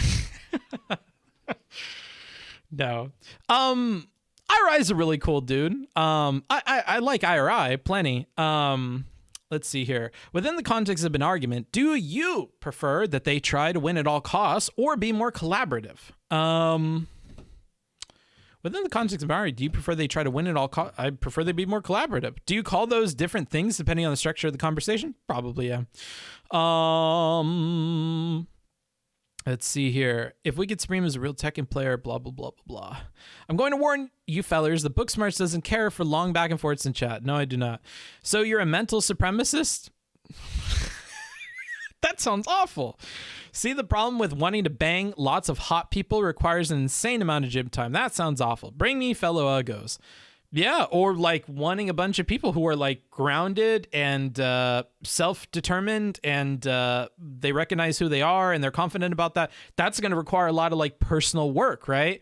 In the same way that there's personal work involved with the gym to be to have an athletic body type or to be thin or to be traditionally attractive in those sorts of ways. I think also to be traditionally attractive in like a mental way or to appear wise or intelligent or, intriguing or emotionally in control, all the things I kind of look for in people, those take time to develop and those are going to require you to put effort into, right? Communicative abilities, right? When we get an argument, I want both of us to be responsible for pulling the lever as soon as we see a problem happening and like defusing it and chilling the fuck out, right? And that cannot just be me all the time, right? I cannot always just sacrifice my perspective and my voice and whatever to like shut down a conversation and simp out of it or cuck out of it. Like we both have to be able to bow out on certain things at certain times. There's give and take, like stuff like that. If you're not able to do those things, it makes it difficult. Okay, books, tell me if you think this is weird. My Amazon recommendations irrationally and all of a sudden change into books for defense contractors and intelligence/security analysts. It sounds like somebody's been trudging around your account. That would be my idea there. What percentage of the population do you believe actively engages in mindfulness, metacognition, third order thinking, internal vetting process, whatever you want to call it? If I just limit it to mindfulness, in a vague way, in the vaguest way, like, and we're talking like they do this like multiple times a day, consciously every day. I don't know, dude. I'm not good with percentages. I would like to think that at least maybe a tenth of people, like 10%, or 5%, maybe 5 to 10% of people. I don't think that's a regular practice for most people every day.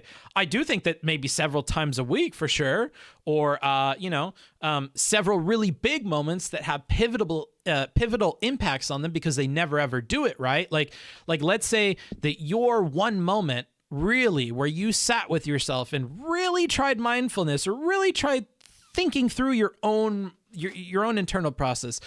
Let's say that happens after like a friend kills themselves, or you have like a really traumatic experience in your life, or a really life-changing event, or you move across country, or like any of these major changes mixed with that like kind of focusedness, mixed with the fact that you rarely ever do that, creates this equation of or this situation where like change can happen, right? And so I don't know if everybody has to do it all the time, but I don't think most people are doing it all the time. You do engage with the chat that way, though, right? What way? I don't really understand. All right, that's it for me. All right, see you later, Sydney. Let's see here, dude. I just want you to stop talking so you can kiss me. Jesus. Honestly, I go to the gym 100% for mental stuff. That book's talking about. Oh, okay. Interesting. You are being hard to be drippy and it ain't fit with you personality. What? I don't understand a word of that. Well, I do understand some of the words. I don't really understand the point. I don't know what drippy means. Trying hard to be drippy. Does drippy mean like having drip? Because I definitely wouldn't say this is an example of me trying to have drip. Have you ever run across the philosophical concept that there is a sort of metaphysical source? I don't even know what the fuck that means, dude. Of ideas that is present when two people are engaging in deep, mutually understanding dialogue. No idea what you mean by that. I got my fingers on, you're going to have to use normal people words for me. I got my fingers on my head like Magneto. When do I become a kung fu master? I don't know, dude. A lot of those weren't even words, just lonely letters. True. Happy you're enjoying the streams, Max. As 1,000% drip? I don't think so. I have like a regular graphic t-shirt and like a cheapo version of like the dude sweater. I don't know if these are drip, especially with like me not really doing my hair or anything. With love, it was in response to Steven's own voice saying, I love you. Oh, I see. Okay. Pikachu backpack equals drippy. That is not a backpack. So I told you that I had Christmas, right? So one of my Christmas gifts was this cute little Pikachu from my brother. Look, he just sleeps. He do be sleeping. He's just a giant sleepy Pikachu. It's not a backpack or anything. It's just, I have to figure out where I'm going to put this. I assume eventually when I get an apartment, I'll definitely have a home for it. But for now, it's probably going to live in the office. But yeah, it's just a cute little Pikachu, not a backpack. And then my little sister also made me this scarf from scratch. She bought a bunch of yarn for a bunch of, handmade presents. It was also partly seeing everybody's handmade presents today that got me thinking, like, I need to do a better job of balancing my life stuff. I would like to set aside like a couple to 3 weeks to like make somebody Christmas presents or stuff like that. I want to feel comfortable doing that. So yeah, my little sister made us all different things. Like one of us got like a blanket, another one got like, I guess it's called like a jumper or an infinity tube. I don't know. It's like one of these, but it has like a hole at the end. I don't know what those are called. I'm a meditation teacher and theorist. Cool. Askers? I'm just fucking with you. That's such a good meme. But I don't mean to be mean with it. He knew 100% what I meant. I have no idea what you mean. Oh shit. You said you don't engage with other content creators in that way. I'm just confused. I've been in DBT for 6. I'm sorry. Remember, my brain is not operating on full capacity today. So if it seems like I'm missing something I really should understand, just realize that. I've been in DBT for 6 months. DBT being, I don't know. Let me make sure I definitely know this. I know BT is behavioral therapy, but it depends. Dialectical behavioral therapy. Okay. So you're going to be in there with the therapist. Gotcha. Very Xmas book, you. Insert slur here. Wow. I've been in DBT. I'm more familiar with CBT. I don't really do DBT. DBT seems like it's gaining popularity or something. I see it mentioned more and more. It wasn't something that I focused on when I wrote about behavioral therapy. I've been in DBT and remember, when I write about things like behavioral therapy or whatever, I'm very, very focused on a very, very specific thing because I'm just writing a paper for somebody and I don't have like a general knowledge of the field. So that being said, let's go ahead and read this. I've been in DBT for 6 months. When we first practiced mindfulness, it was incredibly difficult for me. I like the comparison to a muscle. It does become easier with practice, and now I enjoy it. Yeah. And I was kind of lucky in that I found it very easy to do mindfulness when I first started with it. I think pulling out mindfulness when I needed it was very difficult, like when I was in really bad depressive states. But I had less and less really bad depressive states as I was using mindfulness more regularly in my own life, right? So it's kind of like you're practicing like opening a valve that lets out a bunch of like water, and you have a big tank above you, and that tank is like all of your stress and whatever. And like if you let that tank fill up, pulling that valve open and letting it come out and then closing it gets increasingly difficult as there's more and more water up there, right? So the more often you're kind of releasing the steam on that valve and kind of letting more and more water drain out so you don't have a ton up there. So when you really, really, really need to release it, you don't have that kind of stuck open situation. I think it's good to just regularly kind of relieve that a little bit. And I think that's what practicing things like behavioral therapy regularly is going to do for you. Mindfulness in particular. And that works as comparing it to a muscle, which we did earlier as well. It becomes easier with practice. And mostly what I'm trying to get at with that analogy, what I'm trying to convey to you guys is that not only does it get easier with practice like a muscle, but also the difficulty, the actual mass of the weights that you're carrying gets less and less the more that you do it, because you're constantly letting off more water or more steam from this giant pool of emotions that you have above you. And by regularly doing that, you're not only working out the muscles in your arm of being able to open and close that valve, right? by regularly doing it, but you're also making your job more easy because that water is accumulating less and less, and it's less and less of a problem. It requires less muscle to do in the first place. Both of those things happening at the same time means a wonderful result for people that really stick with behavioral therapies. So I think behavioral therapies are great, in case you couldn't tell. Did you know that all the big tech companies are also the intelligence community and are staffed with people who have NSA clearance? I had no idea. To be fair, that t-shirt is sweet. Oh, I'm happy you think that. You're basically drip Goku at this point. Damn, dude. He's just like me. He sleeps a lot and is chubby. Hey, that's me.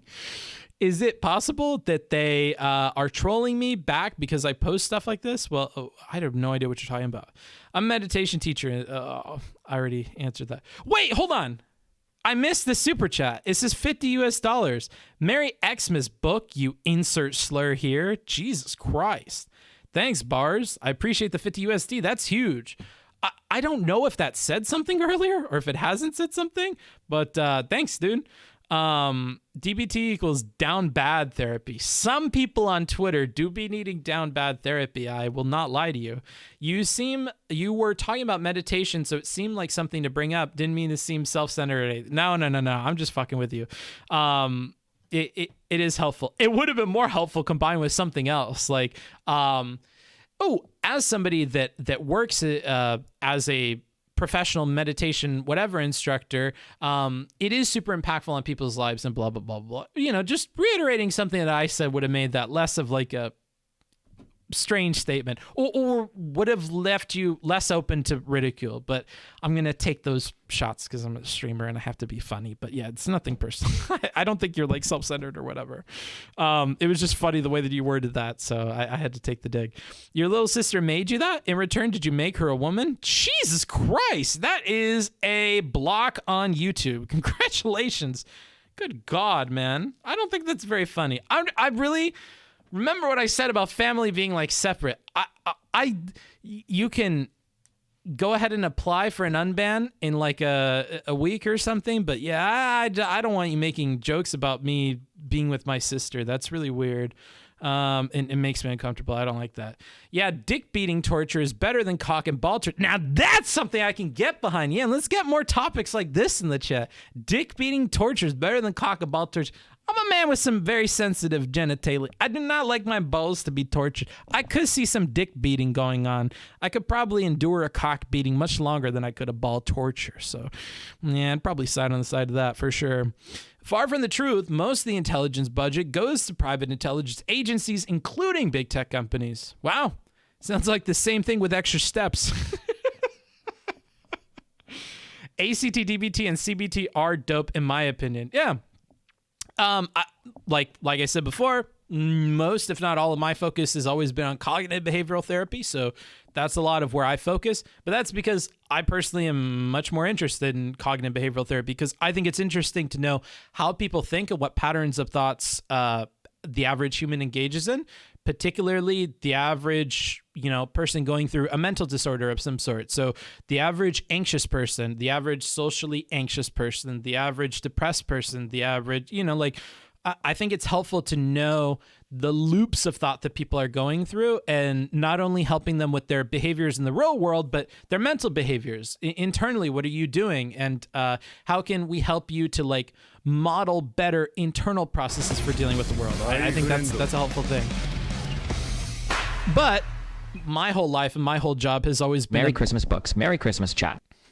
Thanks. My whole life and whatever has centered around intellectual work and brainy work. So for me, my cognition is important to clean and keep in mind.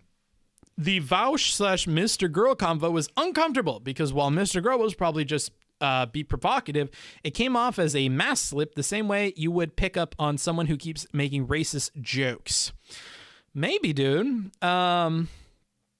What are any of those three? What are any of what? What the fuck? Jesus? Book needs to down bad therapy after that one stream where he made those comments? What comments? What are we talking about? Bro, intelligence agencies talking to people, you collect data. What? We need an optics review. Are we talking about beating dick? Oh, okay. That's what we were talking about. Moderating for book is a minefield. CMB torture, A-okay. Based memes. Incest jokes, banned. Yeah, that's tough, dude. It's tough. You know, making vague, jokes about sexual conduct is fine, but making specific jokes about sexual conduct between me and my sister, yeah, that's not okay with me. And to some extent, like, if it started to get carried away where like people were making a lot of jokes about me and a streamer in particular, that would also kind of be weird for me. Like if people were to start making jokes about like me and IRI, right? Because earlier I mentioned I like IRI, he's cool. If people were to start making a lot of jokes about like me and IRI being, bedfellows or something like that, then I think I would kind of jump on that, moderate that as well, because it's like, well, that's a real person. Like, I know that person. I have a personal relationship with that person. I really don't want you saying things like that, right? If there was any kind of kernel of truth to it, like, if I was promiscuous, like Steven is, and I spent a bunch of time with a bunch of different streamers, that would probably be fine, right? I'd probably be more okay with that. But because I'm not that way, and I get uncomfortable with that, that's why I'm not really comfortable with that, right? That's why the lines are there. I know, like, in vagueness, talking about anything else, like cock and ball torture or whatever, I don't care. That's all memes. But when it's about particular people, I don't like that. Book, I literally just checked your account a minute ago, and now you're here. It's a chrysalis miracle. That's a lot of typos in there. CBD doesn't do anything for me. I usually choose its cousin, THC. Interesting. Let's see. I'm just going to avoid this whole Mr. Girl thing. That's probably wise for you. I'm really important. No, I don't think it's all that implausible, but I suffer from no delusion and don't have any reason to believe it's capable. I don't know who you're talking to, honestly. Yeah. I don't blame you, IRI, for not talking about that stuff. I was just teasing you, buddy. I get you. All right. It's super weird to imply people have been intimate and shipping is cringe. Yeah. I don't know if it's cringe as long as both people are chill with it, right? Like, if I had some like cutesy kind of like crush back and forth parasocial thing with another streamer, maybe it would be okay. Maybe shipping is fine. Maybe it wouldn't be super cringe. It's just like when I have a very different understanding of my relationship with somebody else, and it makes me uncomfortable. That's when I step in, right? Like sometimes the political and debate streamers will find themselves cornered into a place where they have to admit that my ethical system or the way that I make prescriptions about the world are based on my moment-to-moment subjective experience of it and my emotions and everything else. And therefore, most of the things I come up with are going to be subjective, and they're going to change moment to moment according to whatever I need and whatever I feel. I think honestly that's probably how most people work. So it's probably fine to say that, although most people are going to find that deeply unamusing and unhelpful when we're trying to do debates and having these like strict logical systems. But I think applying that to like when you're uncomfortable about something, I think is helpful, because like oftentimes you don't have specific reasons. You just have a general feeling of discomfort around something. And I think it's okay to just be forthcoming about how deeply you've looked into something like that, right? Like, I have not deeply looked into why it would make me uncomfortable that someone would imply that I am sleeping with my sister or making a joke about that, right? It's just once that was presented to me and applied and it was said, I really didn't like it, right? So that's the way it is. Sometimes you guys will say something and I realize, oh, that particular thing, even if I didn't guess before, kind of makes me uncomfortable. I don't like you saying that, right? Let's see here. I think I agree with you. Okay, cool. I find that shipping can be fine as long as boundaries aren't crossed. Yeah, if everybody's having fun with it, I don't really care. Can we ship you and Jade? That would be a good example of something where, like, I don't really care. I don't really engage with Jade ever to do anything. I don't DM Jade. I don't meet up with Jade. I don't go out to dinner with Jade. I don't stream with Jade. I'm not in, like, group chats with Jade. I have no interactions with Jade. So it doesn't personally make me uncomfortable if you guys talked about like a ship between me and Jade. But if you talked about a ship between like me and IRI, me and Wicked Supreme, me and Stardust, these would be things that would make me more uncomfortable, right? Like if people started shipping me with Stardust, I would probably start to be like, I don't really like that, right? It's going to make it less comfortable for me to be on her shows and stuff if I know part of the undertone is that people are looking for this, because part of me mentally is going to look to refute that, right? And in the process of like subconsciously or consciously trying to like fight against that narrative or not allow it to have footing, I might start acting weird with Stardust in a way that is not deserved by her, or start acting weird in a way that's not entertaining for the audience. And again, that's not good for her and it's not good for the audience, right? So if something makes me uncomfortable, like the people I'm close to, that's probably how it's going to go. But if it's somebody that I don't know, or like I have a vague, like connection with, I think it's more understandable for me. It's super hard to know what is and isn't okay to joke about with streamers and their relationships, like with Lud and Cutie. Yeah, and everybody's going to be different. And that's the thing, is like you're going to have to learn that, right? Like some people are cool with all the stuff about the relationship being out there and everybody making fun of everything. And then some people are going to want no mention of the relationship at all, like Pokemon. I like calling her Pokemon because I think that is probably more what she intended it to be. I think it sounds better like Hasanabi. I think Hasanabi sounds better than Hasanabi. I think that Pokemon is somebody who does not want all of their personal, private relationship stuff on their channel, and they make an active decision to do that. Sing a song with Jade. Maybe in the future. Shipping is cute, but it's super weird when people do it in the chats of the people they're shipping. That is true. Although it is still kind of weird if I were to go and look up in chats, in Discords and stuff, and see that I Google my name in all sorts of Discords. Just so you know, full transparency. I look up book smarts, book fucker, whatever, and all sorts of Discords. And if I started to see that people were doing these things about shipping me with people that I'm uncomfortable with in other Discords, it would still make me uncomfortable. So I'm not sure if it's just limited to the chats. The chats is particularly egregious, though, because it's right in front of me, right? Ships without an engine and lots of fuel or snooze. What is shipping? Shipping is when you have two characters, right? Because it's normally about TV shows and other things where people are playing roles, and you have these two characters and you want them to be together in a relationship, whether that relationship is purely sexual or cutesy or formally romantic or whatever. That's going to depend a lot on the fandom and whatever. But for instance, people will take 2 19 anime. months. Wow. Merry Christmas book. There you go. Good to have you. Not safe for Jamie Vardy. It's been a while. So like maybe they take 2 anime characters they like that don't necessarily interact a ton in the show, but they build up this whole canon in their head for how those characters would interact if they, were romantically interested in each other, or they think they're romantically interested in each other. And people project that same kind of character-driven romanticism, whatever, onto streamer people as well. Like, oh, I think this streamer and this streamer are hooking up, or, oh, I think this streamer and this streamer secretly have crushes on each other. Oh, wouldn't it be cute if this person and this person got together, right? And they have these fantasies in their head and they cook up what that would look like, or how those people would interact, or they dig into the minutia of interactions between those people to prove that, or look for cute moments that support that idea or that belief or that perspective. And that's like the most dry way that I could try and explain that. Can we ship you with Vegeta? I don't care. Wouldn't the shipping make it weird if you did meet her in the future? Maybe.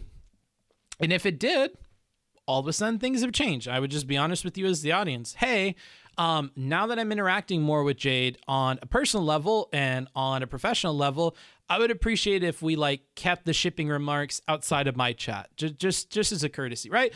And I would just be honest with you guys. Things change, right? Something that was not taboo or not strange or didn't make me feel weird one second could make me feel weird another second, because situations have changed. As long as I'm honest with you guys in those changes, I think that's fine. Same with your political beliefs. Same with your ideological beliefs. If you watch a Destiny debate that changed your mind about pedophilia or incest or any of these other topics that he makes, big statements about, I don't know, N-word discourse, like, if he changes your mind about that stuff, it's okay to just admit that you had your mind changed by this thing and now you're operating in a different reality, right? Or when I had my conversation with him and I had gotten things wrong about the Hans versus Demon Mama conversation. Okay, I missed that shit. That completely changes the interpretation of these particular things. I understand where you're coming from. I was wrong. And now I admit that, right? Like, I don't know. We're all going to grow over time. We're all going to have things change over time. I think being more transparent with people on my own platform about those changes will encourage them to do that in their own lives, right?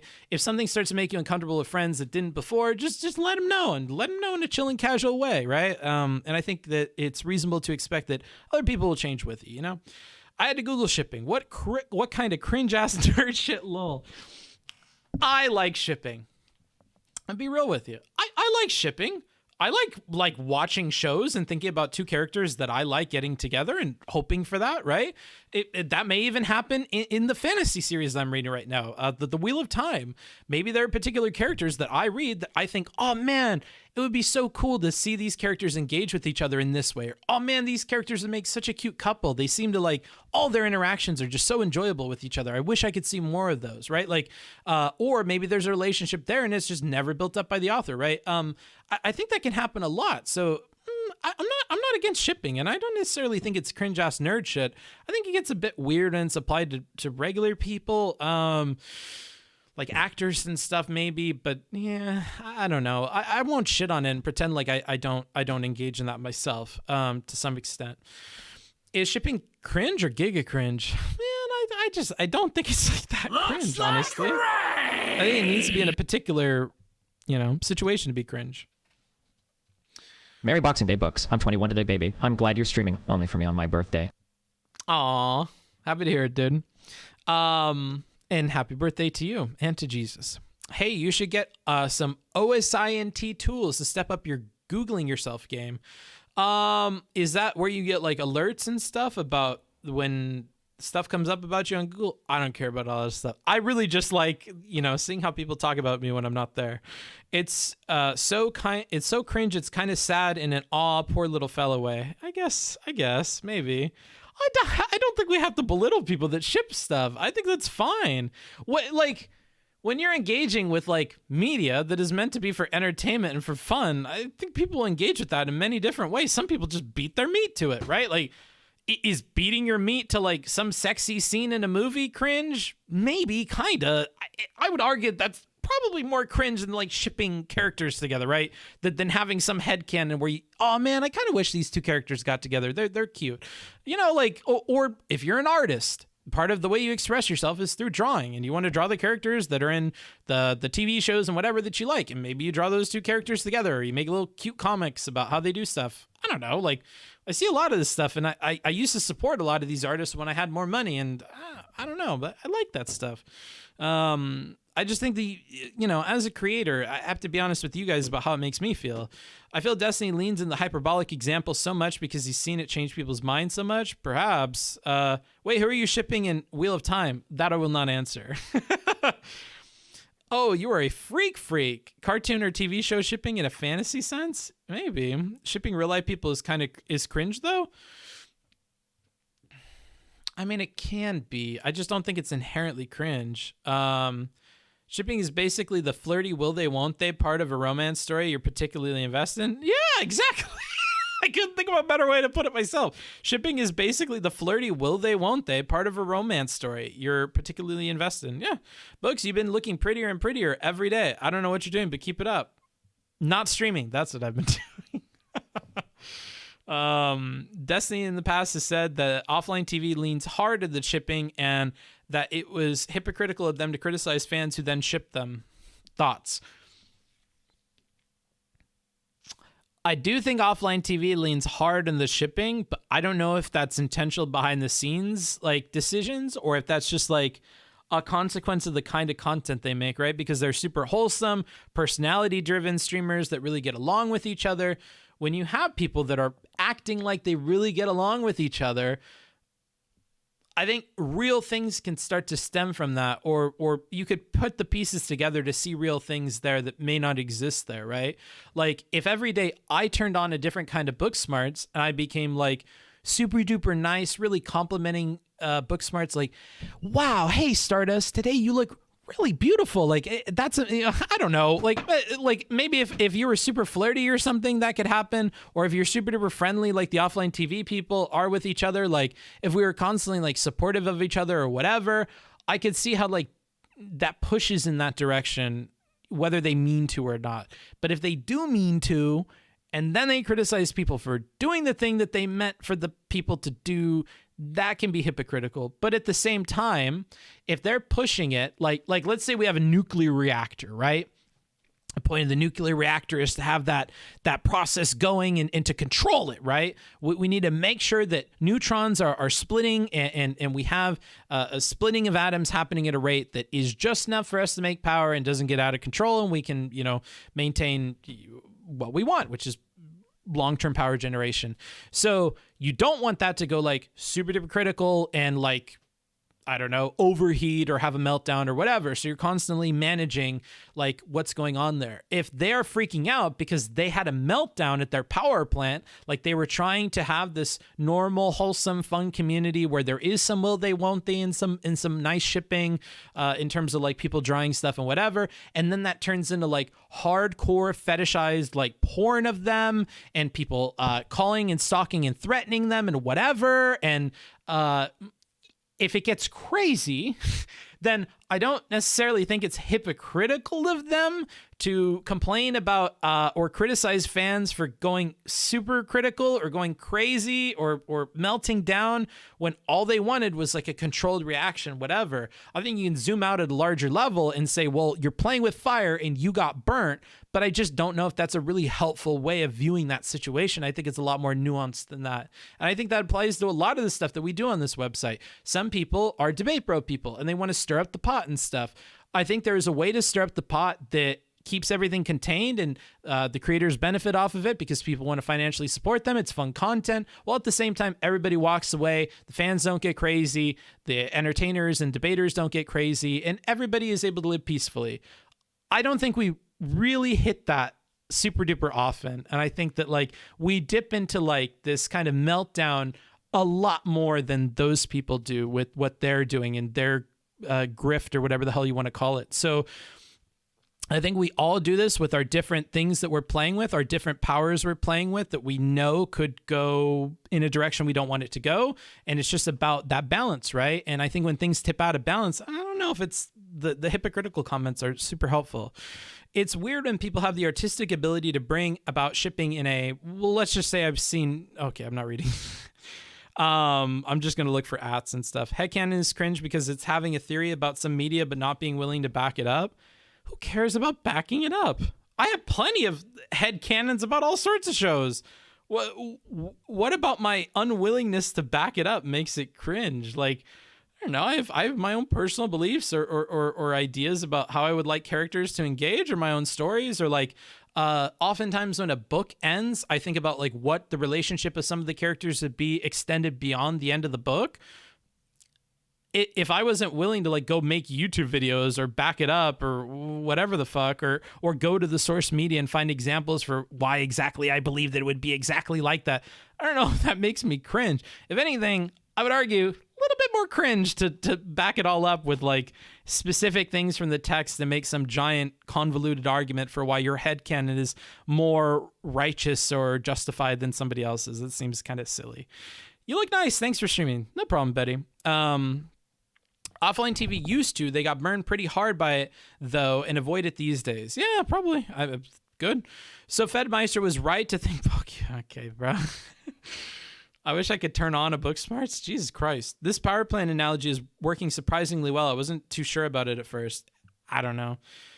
I love it when my analogies land. I would like to think that they land more often than not. So that is how I picture it in my head, is like we can't make fun of people for like trying to harness this power for their own good or whatever, or for the good of the people around them, right? Like how many of these offline TV people are supporting family back home? Like one thing that is interesting to me is when YouTubers and stuff will like pay off the mortgage of their parents' house or donate to communities, or like Maya and giving back through her sanctuary and stuff. Like, I don't know, like especially when they're doing good with it. I think it's, yeah. I think there's a lot more there to look at and evaluate.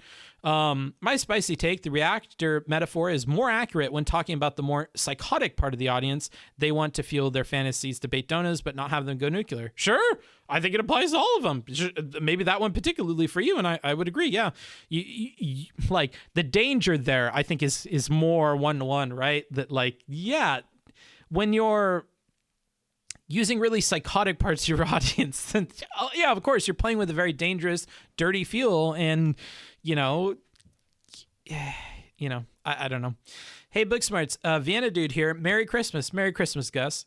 Also, I'm currently in Moscow. Russian greetings to the stream. Nikroimenia.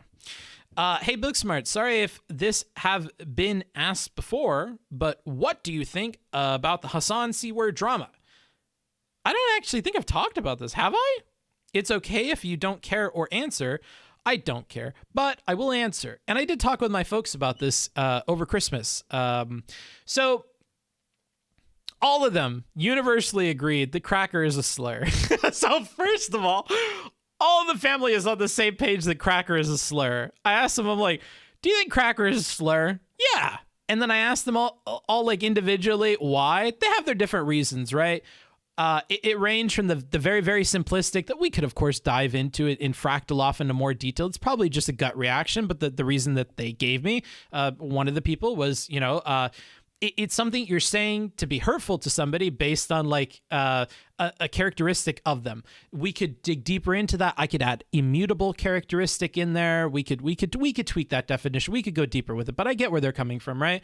And for the others, it's like, well, this is very clearly an insult that is based on race, and to me, that seems particularly worthy of the title of slur. Or to others, it seemed like just complete common sense that they didn't have any extra reasoning for. Like, yeah, like if I were to use any other racialized, insult at somebody, then I would likely classify it as a slur. I can't think of anything that would be a racial insult that I wouldn't feel comfortable classifying as a slur. I don't know why we would make this special exception for this. So I more or less fall in line with that. I also, when we get into like the scale of damage or whatever, cracker is pretty far down the list. And, as some people on the other side have pointed out, that's why we can say it, right? We don't need to say C word, or you did, thank you, but I don't need to. So yeah, I mean, it's not the worst word in the world, but to pretend that it's not a slur, to pretend that it's not, it can't be hurtful or whatever, I think is a bit much. And to kind of default to this position of like, oh, come on, does it really hurt you to hear the C word thrown at you? Really? Do you really think that it's okay to group that feeling that you have about that word in with the group of other people who are impacted by words such as the other C slur that I can use against Asian people, or the N slur that I can use against black people, or, like all these other awful slurs for all these other groups of people? Like, well, I don't know. I mean, you can look at those groups and find people that are not bothered by them as well. And perhaps they would argue the same thing that you're arguing, that maybe it's silly that you get upset at a word.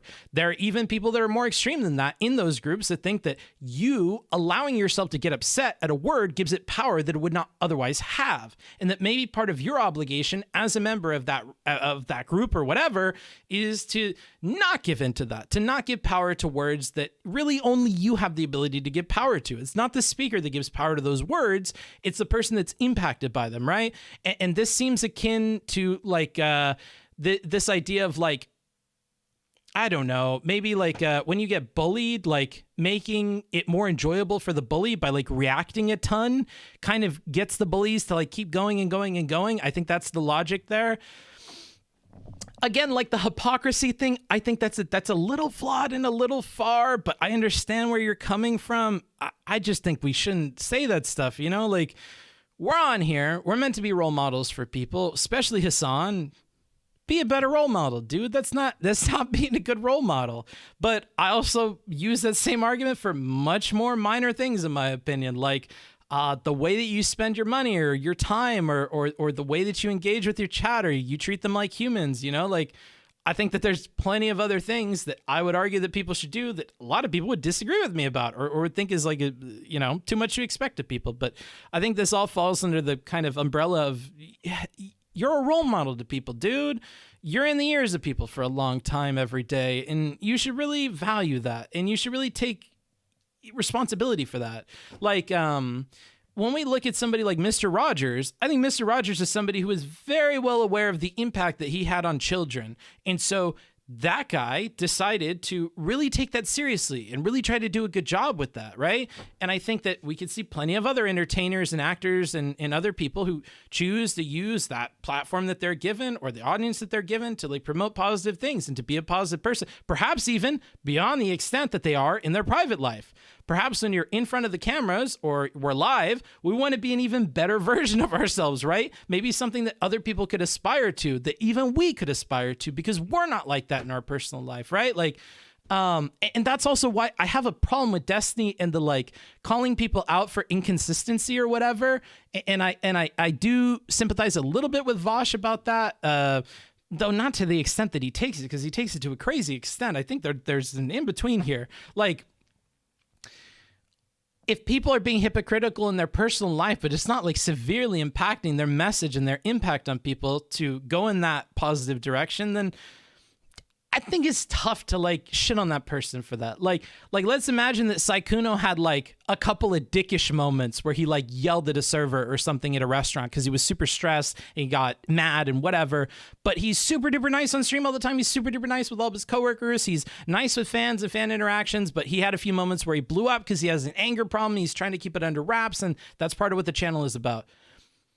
I don't know if the dude is like hypocritical for being this super mean guy behind the scenes, but being super nice here. Or like if you're super duper capitalistic, but on your stream you talk about socialism and socialist causes or Democrat stuff all the time, and then you show yourself at rallies and going to places and you help people get involved with that side of the political spectrum, but then you do some things that are conservative in nature, maybe don't align with those political beliefs. I think if you're still pushing that, and you are actually having a real impact on people, and people are really doing this stuff, and that is your primary focus, and that is where you are looking to as a benchmark of your success as a creator, then yeah, that's cool.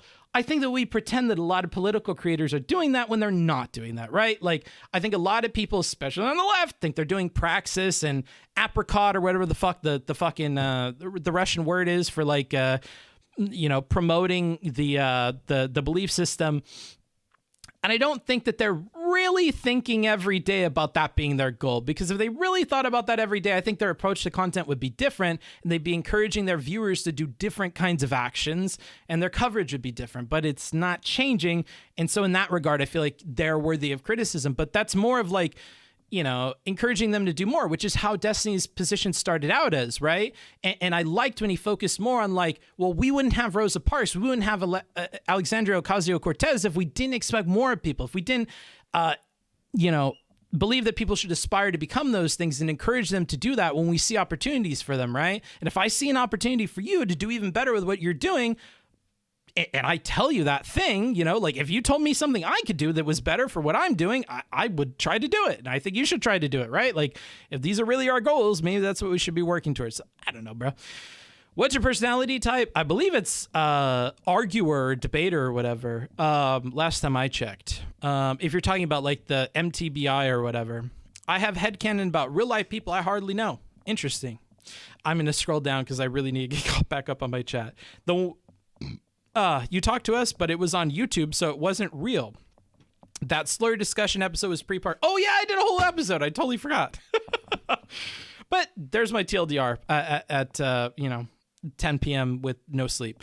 The 1 a.m. pain is worth a wild book appearance. Glad you're back. Awesome.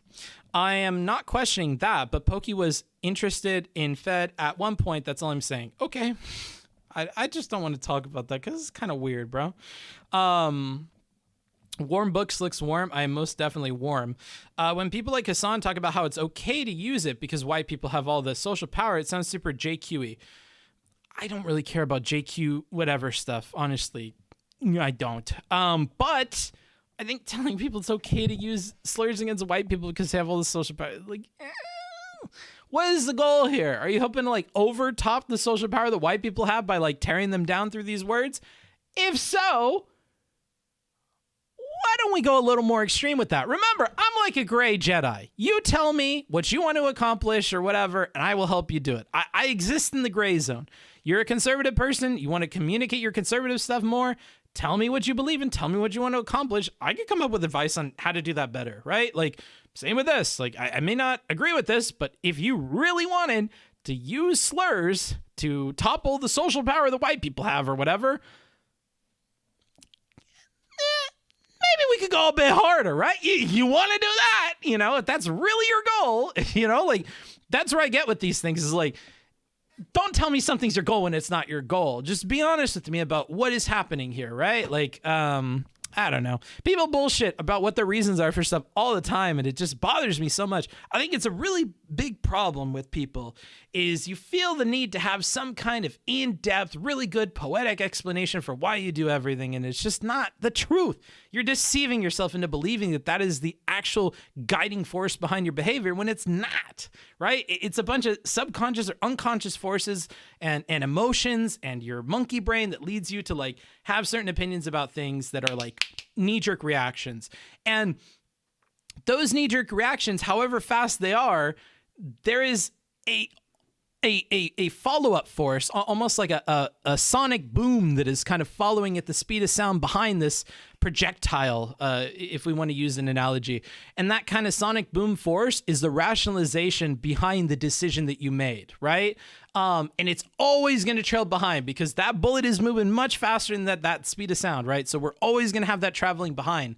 And I just think that we really need to be honest about what the gap is between these two things. How much faster was that projectile going than this catch up of like intellectualizing it, right? And how accurately does that intellectualization represent the projectile that you're sending out, right? If there's a discrepancy here, I think that you need to like be aware of that or just be honest about it. Like, if the reason that projectile is going and it's going in this direction for this reason, whatever, like, just be honest, it's my knee-jerk reaction because I believe this, or this makes me uncomfortable, or I don't like this, or I'm mad at this, or I had this person in my life that was like this, total fucking asshole. I think it's not a smart thing to do. Or I knew like, let's say you have a belief that people shouldn't sleep around at work because you worked at a restaurant and everybody slept around with everybody and caused a bunch of problems and people would call off on shifts because they don't want to work with each other, or they'd be super duper awkward and then they gossip and then it would get back to the GM and then we'd have a meeting and yada, yada, yada, yada, yada. And then somebody fucks the manager and now all of a sudden we have a fucking, scheduling crisis, whatever, because they're getting better shifts than everybody else. We can come up with a billion different reasons why it is bad to sleep around at your work. I think it's good to have that intellectualization thing following your projectile to say, due to my experience working in restaurants, I've just seen this work out bad so many times. It's something I would advise people against doing. That's probably the most accurate reason, right? I don't think the most accurate reason behind why you made that immediate statement was because I saw this happen and I saw this exactly as I told it to you beforehand, that all these specific reasons are why, because those weren't at the forefront of your mind when you said it. Instead, it was this kind of wave of like, I've had a lot of experience with this and that's driving this. If they choose to ask further, what kinds of specific experiences are leading you to have this conclusion? Like, or they ask, like what? Then you're able to go in depth, right? But that in depth didn't happen at the moment you said the thing. Sometimes it does though, right? Sometimes you're like, oh, I hate this fucking bitch because of blah, blah, blah, blah, blah. And it's like, well, why do you hate this fucking bitch, dude? I mean, I thought she was cool. She reminds me of my ex. Honest, right? Honest. If you said something, though, along the lines of like, well, people that act like this always act like this, and it's fucking annoying, and then they do this, and then they do that, and then they do, like, hold on. We're on like a train of consciousness of thought with you that, we're kind of following in sequential order as it's happening, but that's not what led to the statement that you made at the beginning. The statement you made at the beginning was because of some impression you had of a previous lover that didn't work out. So just be honest about what is driving kind of the statements that you're making, and don't try and go back and like post rationalize that stuff. And if you're having to do that, then think more on it, right? So that is what's actively driving, what you're believing in, right? And use that first, right? Maybe you want to have a subsonic round. You want to have a round that is moving slower than the speed of that sound, so that you have the sound coming out front and all of your kind of like reason coming out front, and it is what is guiding that projectile along. I'm using my system of logic and reasoning or my personal experiences to guide along what I am telling you or the prescriptions I'm making, right? And I think that that's something akin to like what Steven is encouraging people to do. Have a system, have an approach to the world to where you can like understand it and analyze it and use that consistently and change it as necessary. But make sure that that system is always leading the projectiles. It's always leading the opinion. And the moment that that opinion breaks the speed of sound and begins to go faster than you are intellectualizing it, then you need to consider if that is right for you, right? And you need to consider maybe slowing that down, bringing it back to a place where we're intellectualizing every bit of the opinion that is coming out of our mouth. And there it is. I hope that makes sense. Does that make any sense? Really happy to see you, Love, on one of my days off. Aw, happy to hear it, dude. Glad to see you live. Live. Okay, I read that wrong. My apologies. Hi, Stardust people. I'm so sorry. I was on like a rant. We thought Stardust was high. Oh, interesting. Is she not? This is like analogy inception. Nope. Nopers. In my opinion, Destiny's recent true-sourced take on the emotional/unconscious brain being a huge part of cognition hasn't properly been integrated into a strict adherence to intellectual consistency. That's a statement that I would agree with. Is he comparing aerodynamics and discourse? I compare all sorts of things that you wouldn't initially, believe in or go to. Like, yeah, they seem unalike, but I think it's a good visualization of what I'm talking about. Like, you want those subsonic rounds that are being guided by logical thinking, or at least a lot of you do on the Twitch space. I'm okay with that round going faster than the speed of sound because I think that happens more often than not. We're going to have a round that goes hypersonic or whatever. It's going to go faster than the speed of sound. So that's okay. And just being honest about when that happens is what I want people to do, because I think more often than not, people are raised to do it the other way. The opinion is going to come faster than any kind of intellectualization. That intellectualization is always going to fall behind the idea or the projectile. And I just think it's important to recognize that that is how it happens for a lot of people. And just tell people the truth. Nothing on Twitch is logical, though. I don't agree. At all. Booksmart's the aerodynamicist. Yeah. Dang, you look cozy as fuck. Yeah. This is the sweater or cardigan or whatever the fuck you want to call it from the dude, Big Lebowski, which we watched today for Christmas.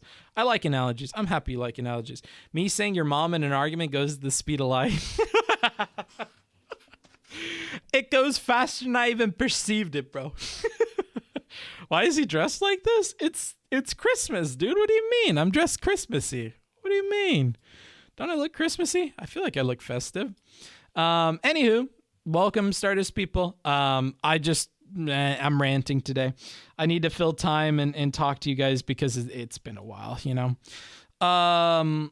Need a White Russian. I don't really like White Russians, if I'm being honest with you. I've tried them and I really don't like them. Cowichan sweaters, I think is what they're called. I have no idea. This isn't the legit one. This is like a cheaper one that I got. Booksmarts, what did you get your family for Christmas, if you don't mind me asking? So unfortunately, the way that today ended up panning out, I wasn't able to give my gifts to my family because when I was dropped off at my mom's house, we didn't stop by my dad's house where my van is to pick up all the gifts that I have in there. So I don't want to spoil it because my family does watch these VODs and I don't want them to know what I got them beforehand. But I can give hints. So I picked up some stuff for my little brother while I was in Slovakia. And then I picked up some stuff for my mom on Amazon. And then I picked up some stuff for my dad on Amazon that is like Star Wars-ish related. Just got him like random knickknacks and stuff like that. More than half the streamers on Twitch don't know what the fuck they're talking about and don't do any proper research. They are also not experts in any specific fields that would grant them any grounds for their claims. You just have to take them with a grain of salt, bruh. If they come on here and tell you that I should be taken as seriously as a professor or whatever of this fucking specific thing, really? Really? Right? But I don't think they're often doing that. Some of them are, right? Especially the ones that make their whole thing about it and they make a lot of money. But I don't think most of them are, right? Like, I don't think that Stardust is going out on a panel and like claiming that she knows more than doctors or something about something. I don't think that Stephen is going out and saying that he knows more than, like, I don't know, somebody that says medicine about medicine, right? I think this was something that came up recently on his stream. I don't know that people are necessarily fighting experts in specific fields. When Stephen fought Richard Wolff and was so dismissive of him, this is why I was particularly critical. And this is a talk that I normally don't talk about, but I'll just briefly mention it because it fits this. I think you want to be careful when you're arguing with somebody whose like entire life experience or working experience is in that field. Even if you think they have some bastardized view of the thing because of that involvement, I think that it's important to remember when people have kind of a broader experience with things than you do, right? Like if I went up to Steven and tried to like, or I was on my stream and I was like talking a bunch of shit on like the way that Steven picks up women or something like that. Like, Book Smart's the dude that just gave this long rant about not flirting with people. Like, and he's gonna, like, you're right, like, Desi probably has more experience with that than I do, so it's probably better, right? Or if I was giving advice to other streamers on how to, like, balance that or manage that or be cool with that, like, you know, he's gonna be better than that, better at that than I am. Or Joe, Silly Serious, she's going to be much smarter at philosophy, and I think she studies, like, it's either gender or women's stuff, I'm not sure.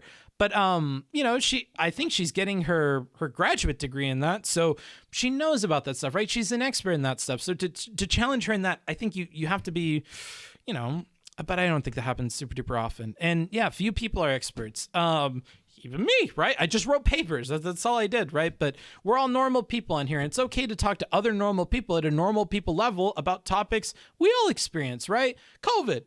We all experience COVID in various different ways, right? We all believe different things about it and about the mandates and things that surround it, right? I don't think we necessarily need to be doctors or whatever to have opinions on this stuff. The opinions are going to happen no matter what. Remember, the projectile moves faster than the speed of like the intellectualization for most people most of the time. So most of the time, you are going to have a bunch of opinions about shit that you have no real like factual, you know, ground to stand on for the opinions, and that's normal, right? And I think we see that a lot on Twitch. So it happens with normal people. It happens with Twitch people because Twitch people are representative of the average person. You know, not in every way, but in that way at least. I think we're all quite similar. Why is Booksmarts doing a Doctor Who cosplay? I most certainly am not. Hey, Daddy Smarts. What's up, Andy? Star Wars merch pog. Yeah, a little bit of Star Wars merch. Wow, you went to South America to get your parents gifts? No. I mean, Amazon the company. Lol, it's better than me. I missed like half of my family members for Xmas. Aw. Let's see here. They're going to be able to speak more eloquently on the subject than you if they were in a subject for years, even if they were wrong. Sure, yeah. Maybe. Communication, I find, is a very separate discipline from like education, right? To be able to communicate the ideas that you have educated yourself on requires an entirely different skill set. So I wouldn't say that this is a granted as much as you seem to imply it is, Stardust. I would actually say that more often than not, the people that devote themselves to a subject are not exactly the greatest at communicating to people who aren't also experts in that subject. So it requires very specialized work to be able to communicate to people that are at that novice level or lack that understanding, right? This is why we see philosophers struggle to really communicate their ideas to the average layman, or, I mean, all sorts of stuff. Medicine's another good example, and we see this with the COVID thing. I think being able to speak eloquently on the subject is a completely different skill, but if somebody hones that, they are going to look better, even if they were wrong, right? But I don't think just studying the thing makes you look more eloquent, even if you're wrong. I actually think sometimes studying something can make you so unable to handle what normal people think that you just cannot engage with it and you look like a loon. So like, if you're like a gender studies person and I lock you up in a tower for fucking 50 years and you do nothing but study LGBTQ+, whatever, and you come down with the xenogender tablet and all the things that you need us to do, and I I'm a person who is transphobic, and I don't even think that we should use she, her for people that weren't born with a penis or whatever. If I have like a very base level, crude opinion like that you believe is incorrect, you may not even be able to bridge this gap because you are so far ahead. You are light years ahead from the opinion that is in ignorance here that you can't even address it. You don't even know how to begin to unravel that or how to work them towards where you are. So like it requires a specific skill set, I think, to do that. And I think the more that you dedicate yourself to your subject and around people that understand your subject, the more difficult it becomes to communicate to people. That's why I bring up the curse of knowledge quite a bit, is that makes it more difficult to communicate. Are you talking about the Mr. Girl discussion with Destiny? No, haven't watched it. I don't have any takes on it. The problem, I think, comes when normal people take one semester of political science or gender studies or communications or something and then talk with authority or reference terms and concepts they don't have a full understanding of and or apply them incorrectly. I actually don't think it, honestly, I don't think that's, hold on. This is the key part here. Talk with authority. I think that is the one part of this I have problems with. I don't think it's a problem for normal people to take one semester of political science or gender studies or communications or whatever and reference terms and concepts that they don't have a full understanding of or apply them incorrectly. I think that's fine. That's going to happen. The whole point of having these introductory courses are for people to take those first few steps in engaging with that. And those first few steps are going to be messy. Babies fall down all the time when they learn how to walk, right? I think as you're beginning to learn these concepts and learn how they work and become more comfortable with them, you're going to be shaky at first. You're going to get better and better. And some people never get better and better, right? They took that one semester, that one time in college, and the more and more years we put between them and that course that they took, the worse and worse their understanding of the subject becomes, right? I think that the problem comes when they talk with authority. Like, I went to college to study this. You're wrong. I took a whole course on this. You're wrong. No professor in academia would believe you. You're wrong. No doctor on earth would agree with this take, right? That's when we get gnarly, right? It's that talking with authority. I think it's okay to talk about something with the authority equal to what you had. Oh, look, I'll be honest with you. I just took like a semester of this in college, and that's the extent of my understanding of it. But I thought that the definition of this word was this. Are you telling me it can also be used in this context? If so, like, I could have both these conversations. So like, I believe that this is this because I'm working with this definition. You can understand why I'm using that word then. If you say it's this definition, then of course, I don't think that this fits into that. You're right. It is being used incorrectly if I use your definition. Now, we can talk about which one I think is more valid or whatever, and you can bring me points from academia to prove that your definition is better than my definition, yada, yada, yada. But I think it's talking with authority. Like, just speak with an authority equal to the authority that you have on a subject, right? Just be transparent with that, like I am with you guys. Like, I think that's probably the way to do it, because that leaves doors open for being wrong. I think being wrong is in learning was a whole part of the first semester that they got, right? And it was being open to learning this information that led them to even feel comfortable using the terms. And that's the first step in having these conversations, right? So the okay sign, I don't care, dude. I don't care about white people. I don't care. I'll do the white power sign all day, dude. I think it's just my... Actually, I think this is more of a Trump thing than it is like a white power thing. When I'm doing this, I'm actually thinking more of bigly Trump than I am of white power. I'll be real with you. CRT is a great example of this. Problems with certain applications or offshoot theories of it aside, there's a huge issue with people not communicating it well. There you go, right? I actually think that's a good example. Booksmart, why is it so hard to simplify philosophy subjects for philosophers? Ask philosophers that question. I am not sure. I didn't quite like. I think it just gets a bit difficult. I didn't quite understand the baby analogy. I'm baby. I don't even understand what you're saying. The issue arises when the person doesn't understand how those terms are loaded in online discourse. They often muddy the waters, cause people to get triggered by certain words. This is a chicken or the egg thing. Like, who do I blame? Because this is a two-way street. Both people can yield. We're both going 60 miles an hour, and we both see it coming, and one of us has to hit the brakes or fucking turn, right? I'm using these ideas and I think I'm totally justified for using these terms because in academia and everywhere else, this is how the definitions work. And then you're coming out here like, but in the debate space, we use it in an incorrect way that is not the same as your way, and it will impact the way that people interpret me, and that does piss me off and whatever. One of you has to be able to take the L there, or to like give in a little bit there, or to turn a little bit there. And yeah, I think we got to get better at that. You know, if you're in that situation, I would advise that you be the person to yield, because one person is going to have to, right? That's generally what I do with philosophy terms. I just don't allow them. Am I capable of engaging with philosophy terms or logical terms? Yeah, of course. Am I capable of engaging with like more complicated terms around gender and sex? Yeah, for sure. More complicated terms around psychology? Hell yeah, for sure.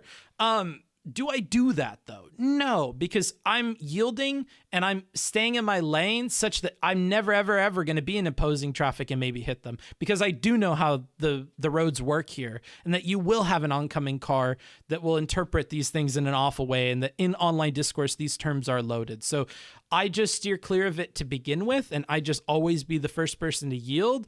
But of course, I would advise other people do that, but yeah, it's a big ask. So it is what it is. Talking with authority, meanwhile, not recognizing you are using different / technical definitions. Sure, I mean, like, but that's the thing about ignorance. It's an invisible thing. They can't see it, right? It's invisible to them, right? Like, you're Pepe laughing because you know from your perspective that they are using and misusing perhaps the word, because they're mixing up definitions. You know that because you learn that, right? If you were in their shoes with the information they had, I'm not sure necessarily that you would be there, because, you know, just remember that, right? You being at the peak and seeing that this person is struggling to come up because they can't see where to go, you can laugh at that all you want, but remember, this is something born out of ignorance a lot of the time, and we can't, you know, that's something we need to be careful with. I accidentally did it after saying the C word twice on Hippy Dippy, the OK symbol. I don't care about it. It, like, if you want to invest a bunch of power into that and create yet another symbol that white people can use to stomp on other people, or you know, fucking state their dominance, or whatever the fuck is meant to be done by that, then that's where I start to get in the argument of like, you need to not let this have too much power. I think you can choose to personally refrain from it, but yeah, you people out there that are complaining about me going like this, I think you need to chill the fuck out.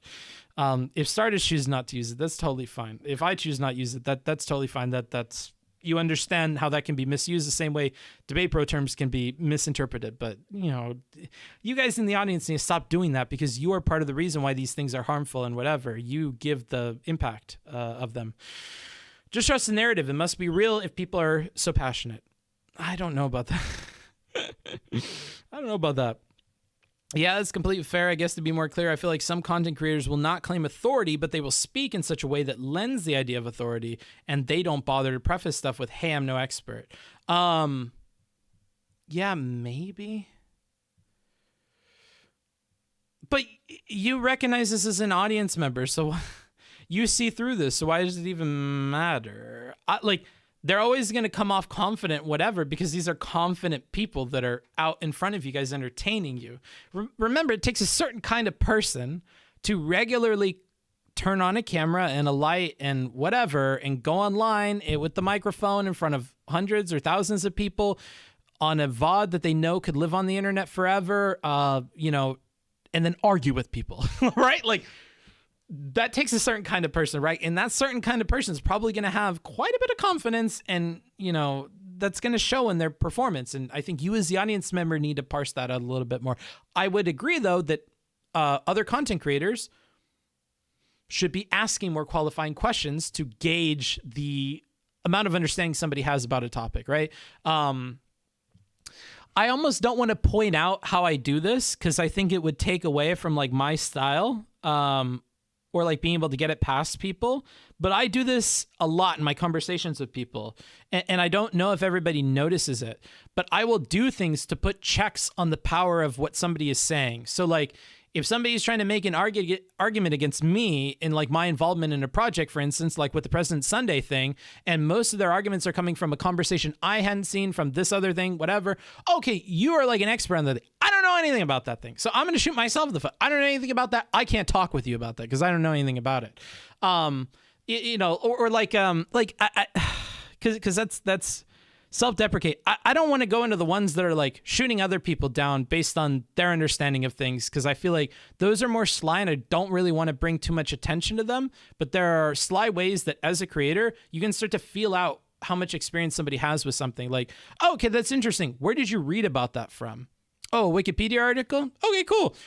What other stuff was in there? Could you link it to me? Could I bring it up real quick and skim it so we're on the same page, right? Little things like, if all you know about a topic comes from a Wikipedia article, that's great, because we can be on the same footing. All I have to do is skim the article, right? So some things are blessings in disguise, right? Because you can even the whole playing field by figuring out where somebody is at on a topic. Or if somebody's like, well, I use this research document that Vosh put together and blah, blah, blah, blah, blah. Cool. So all your ideas are coming from this Vosh document. If I read this Vosh document, I am technically as authoritative on the subject as you are, right? And I understand where you're getting your stuff from. And if I learn beyond that, then I can counter it and whatever, you know? I feel like this is the whole point of all that research stuff. What is your area of expertise? Book smarts? Talking online, probably. Why are you throwing gang signs, books? I don't know, because I'm a pimp. Well, helping them and not just laughing would be ideal. Yeah, like with ignorant people and whatever, for sure. Who goes to a car dealership, sees a Kia Soul and says, yep, that's the one? I don't know. The OK sign should be one of the many pieces of evidence to label someone as a white supremacist and not a binary thing. Sure. Yeah, definitely. I think he was talking to chat. Oh, about what? It is a joke, but it's real. I did see it. Oh, okay. By the way, I like the outfit. Thanks, dude. You look like a Chad today. Wow, thanks. With the scarf on, Bookie looks like a Nier character. Wow. Nier characters are pretty fucking hot, so I don't know. The one that I know, that I've seen in my pornos. I literally only know anything about fucking Nier Automata from like hentai and stuff, so that's all I know. So you can tell me I look like a Nier character? I just imagine myself in like really tall. I'm not gonna say anything. All right, we'll just cut off that topic. I am superior to all other audience members. Okay, I'm ignoring you from now on. Ignoring that because it's from the same person. All right, I'm out of control. Yes, you are. I'm ignoring you again. Hashtag where's my foreskin? Damn. Okay, Stardust. Let's see here. Also, when the entertainment product is someone talking about many topics for many hours, you're causing harm to the entertainment factor by constantly qualifying your claims. Maybe. I don't... Like, perhaps. I'll concede. Perhaps you're causing harm to the entertainment factor by constantly qualifying your claims. I think my style of like conversation and stream builds around that though. So like the people that come here are going to be entertained by me qualifying the claims. I think that's part of why they're here, right? You know, I think this would be akin to saying like, well, if you cut out all the curse words out of your speech, you're causing harm to the entertainment factor by constantly removing curse words. Curse words are more entertaining. They add more of a punch to things that you're saying. Like, sure, but I could be plenty entertaining and whatever by doing something that doesn't involve using curse words. I could just make the choice not to use curse words. The same way I can make the choice to just qualify claims and make that a regular part of how I communicate as a person. Perhaps that will be slightly less entertaining to people. Okay. I think the people that are not going to be entertained by that are just not people I'm targeting with what I'm doing, right? And that's okay. There are trade-offs there, right? The same way like Wicked Supreme. Not taking definitive stances on things, I think hurts his entertainment factor. I think that is undeniable. And I think Supreme and I would 110% agree on that between each other. That like by not taking strong stances on a lot of the drama and topics that happen in the Twitch sphere, he is hurting his entertainment factor. However, he has a goal which is counter to that idea right? Like he has a goal that involves him or requires him to not take those positions unless he's certain of them or to qualify them or whatever. And I think the people he's trying to attract are people that are cool with him pursuing that, right? So, this is all trade-offs that you make, right? Near, not near automata, self-report happening in real time. I don't know, bro. Is hentai ethical? Hopefully. Prime a audience that is there for the actual nature or at least the best attempt of a good faith combo. Exactly. Yeah. Just you're cultivating the right kind of audience for you. How high does your voice go? I don't know, bro. Probably pretty high. I don't know how you would measure that. I'm not like a very vocally dude, like in terms of like understanding how to communicate that to you. Like, oh, I'm a B flat octave of, sometimes I can reach this rather high, shrill soprano quality, but it requires a certain amount of fluid in my throat. And quite honestly, it needs to happen in the morning, shortly after a nice, warm, steamy shower. But at that point, yes, I could register about a 6.8 octave soprano note hit. I can try to do something maybe a couple of octaves lower for you now, but it's nothing compared to the peak. And like I can make the noise, but I honestly, I don't know how to measure like the highest voice or whatever. Like I could just scream and then that would be high pitched, but I don't think that's what you're asking. Don't know it was hanging out with junkies. Who was? Booksmarts, what's your fursona? I don't have a fursona, dude. Fence sitting is base, though? Maybe. I mean, Bells, you would like Wicked Supreme. I don't necessarily like fence sitting. I get why people don't like it. I think when fence sitting is done for fence sitting's sake, it's annoying. I want to know where you lean, and I want to know why you would lean one way or the other. So if you're a fence sitter, if you're like, well, right now, I don't know. I can't know because I don't have enough information to really make a determination as to where my opinion lies. Then I want to know more. What would it take for you to be anti this? What details do you think would emerge that would make you be anti this? What details would emerge that would make you be pro this? What details would come out that would make you more or less neutral on the topic, right? We can come up with hypotheticals where you do actually take a decision one way or the other. And I think that's an interesting way of talking about things while remaining neutral, right? Now, I think Supreme would argue, in particular, that that is putting forward narratives that could be destructive to the general discourse or whatever. I don't believe that. So I'm okay with that. But I think that's a way to be interesting and entertaining while still maintaining that, like, my personal belief at this moment in time is this with the information I have accessible to me. If this were to come out or this were to come out, then I would believe those. Like Destiny, when he was talking about the Rittenhouse, or not the Rittenhouse shootings, my apologies. If he was talking about, no, it did happen with the Rittenhouse shootings, but also when he was talking to BX Bullet, like, if it turned out that these details came out about the Alec Baldwin shooting, then I would think that maybe he was more responsible. If these details had come out, these people would be responsible. But we don't know right now, right? And I think that that's helpful to do. You just have to make sure it lines with your beliefs and whatever. Booksmarts, in the Mr. Girl vs. Destiny convo 2, Mr. Girl brought up the idea of artificial CP. Do you think that fictional text-based erotica involving underage characters is child porn or artificial child porn or just art and should be legal in the USA under Amendment 1? Oh, Jesus. Oh, a hard question. Let me think about, and not hard because it's CP, but I mean, it's a difficult question to approach. I'm sorry for making jokes about that. Let's see here. Brought up the idea of artificial CP. Do you think that fictional I'm sorry guys. I'm sorry guys. I had to do it. Do you think that fictional text-based erotica involving underage characters is child porn? It could be. Yeah, sure. Like for instance, if we had two different things, I'm going to Thanos snap two different books. One of these books talks about the life of these characters that are going through a fantasy epic story, because I'm reading a fantasy epic, so a lot of my examples are going to come from here.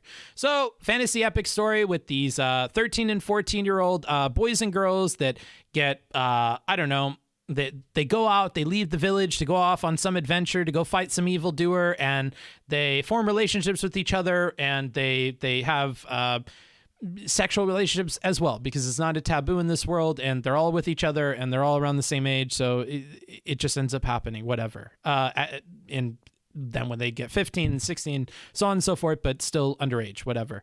Then we have another one, a different version of this similar story, where there is an adult traveler with these people, with these young people. And that adult traveler, the book is more or less about their sexual escapades with those children. And it's about tricking and manipulating those children into doing things and keeping one another from knowing what's going on.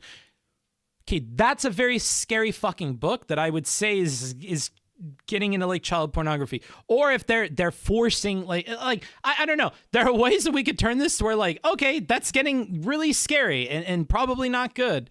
I'm not sure if I would call the other thing child porn, even if like sexual stuff is going on between children, right? It would depend on how it's written. If it's meant to be erotic and get you aroused, perhaps, right? It's meant to be material that's meant to arouse you, that is about these children. But if it's literally like two lines that are like that just imply that they had slept together, or just blatantly just says it in one line and just doesn't give any detail, and then we continue with the story and it's just one aspect of it, like I don't really see how that's that big of a deal, and I'm not sure if I would characterize it as super duper bad.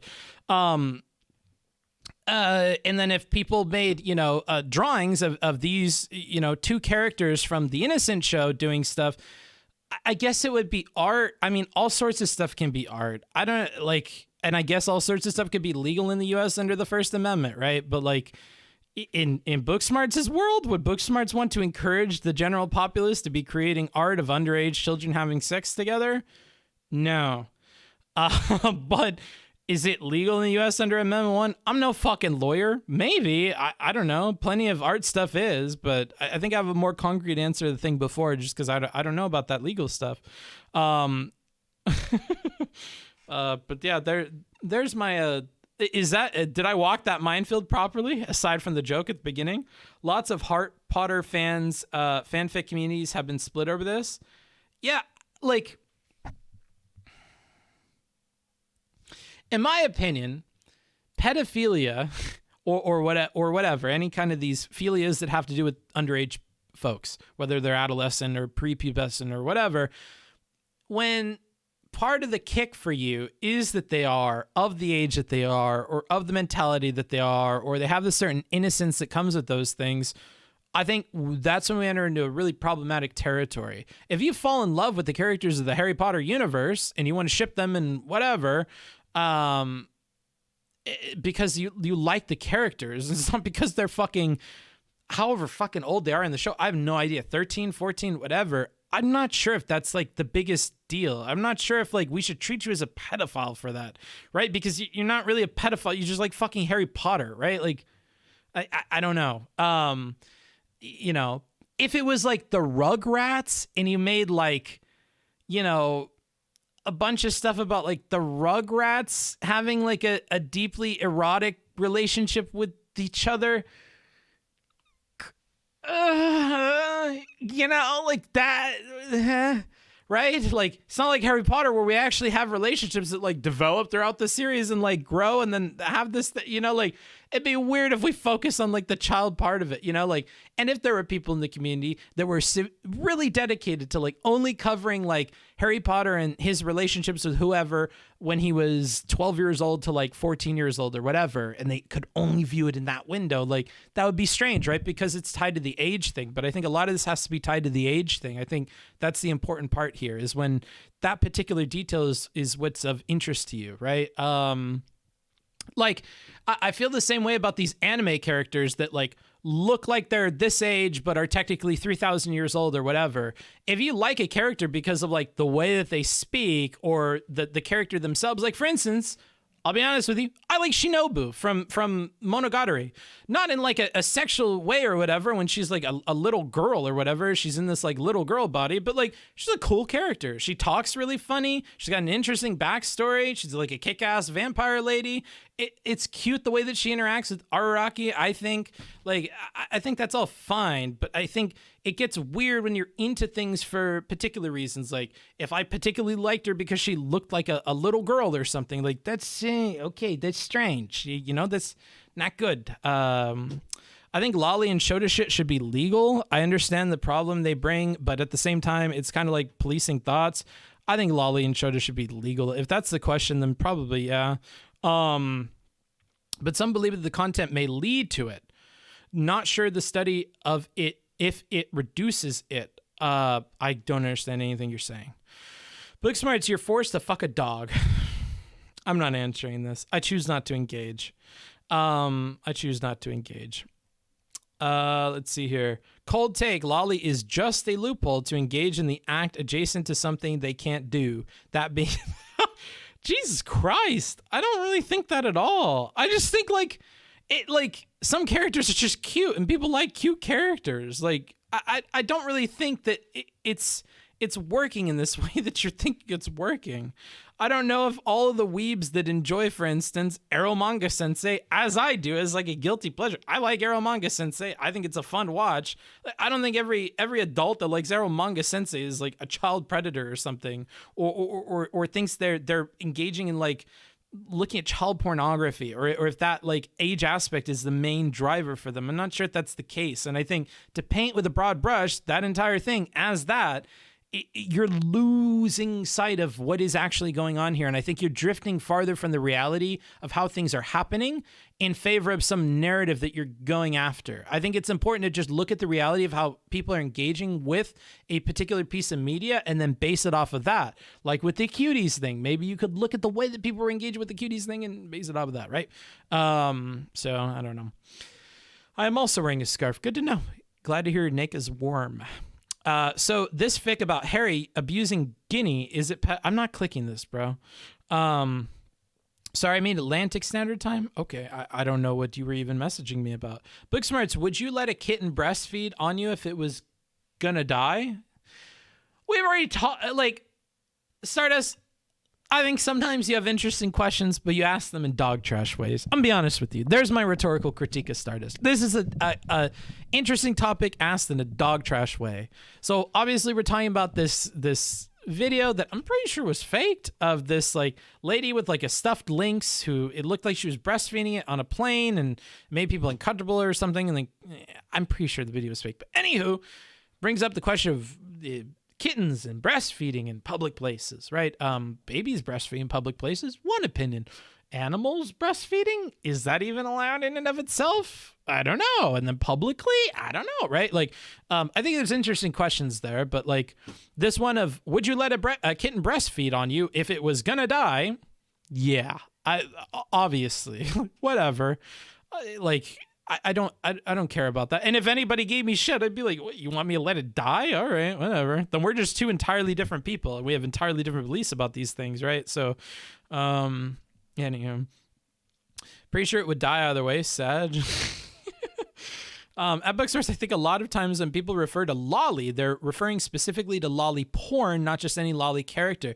And do you see how, like, remember when we were talking about like experts and not experts? So yeah, if when you say lolly, you only mean it to specifically mean lolly porn, then I guess we're getting closer to your side of the argument. When you say lolly, though, you need to realize that you're talking about a much broader category of things, right? You're talking about a much broader category of characters that are not even necessarily in sexualized situations or things like this, right?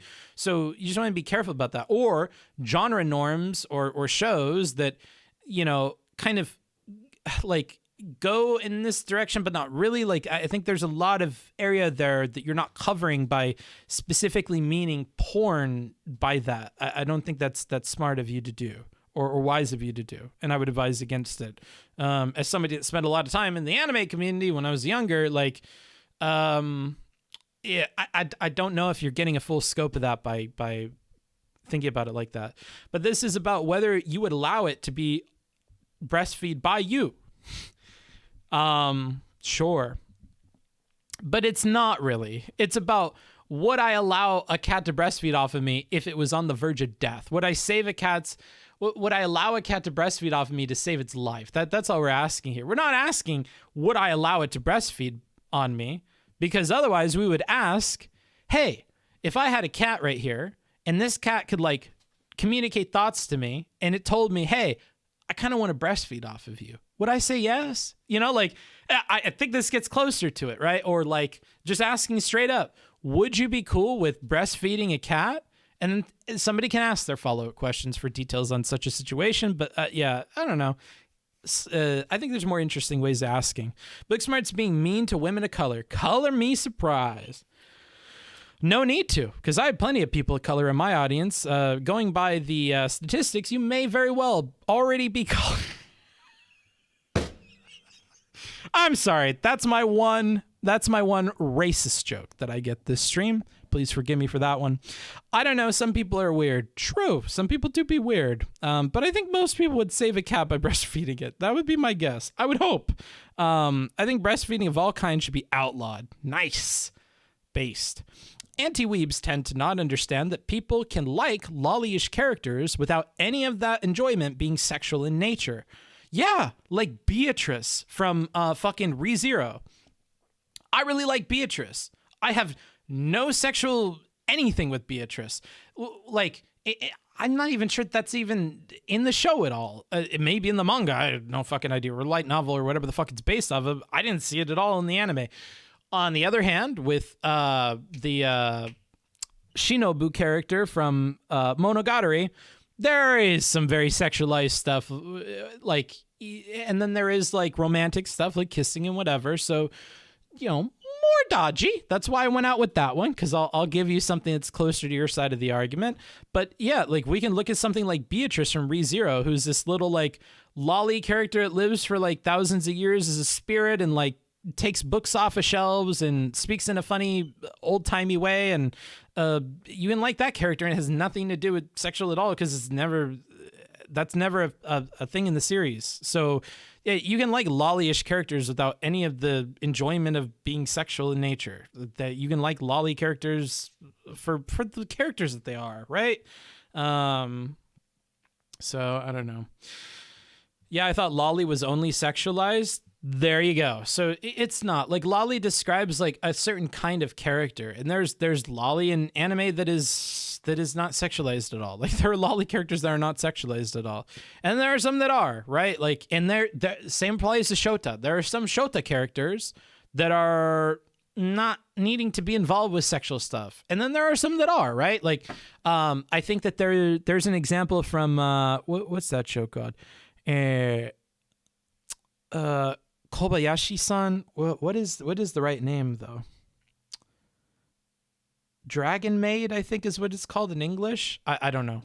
But Kobayashi-san, there's this like little Shota boy, and he summons this like big-breasted fucking demon dragon lady, and she's constantly putting her boobs on him and stuff.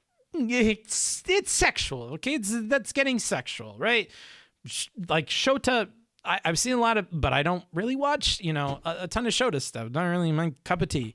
But yeah, a lot of Shota stuff is sexualized. But there are also Shota characters that are not sexualized. So I don't know. You just got to be more careful with that stuff. Just focus on what the problem is. That's why I'm saying the problem is like being particularly attracted to the age of the thing. Okay? And I think we should dilute it down to that. I don't know if you've looked at a lot of hentai, but there are some really horrendous stuff that pops up. And yeah, I know. Like, if you wanted an example of this, go look up Konosuba Dojinshi and go read some of those. Like, they're really, really bad. A bunch are rape fucking dojins. A bunch are like I don't know how you would describe this. Like, some are definitely pedophilic in nature. Like, there's some really bad Konosuba dojin, right? There's lots of horrendous stuff that is horrendous for all sorts of reasons, right? And one of these is the age thing, but like, yeah, There's a lot of that. But if you were to characterize all that stuff by that, I think you would miss out on what's going on there. I personally never got the appeal. There you go. So just, it's not your thing, and that's totally fine. But it not being your thing doesn't mean that it needs to be like pedophilic or whatever. You don't need to go super hard against these people, I don't think. Why are we talking about lolicon and cat breastfeeding? I don't know. This is where people have brought us at this point. Booksmarts, if it can physically communicate, would you refusing it not be a violation of its consent? No, I could refuse even somebody now. If somebody communicated to me that they wanted to suck on my breast and I told them no, I don't think I'm violating their consent by telling them no.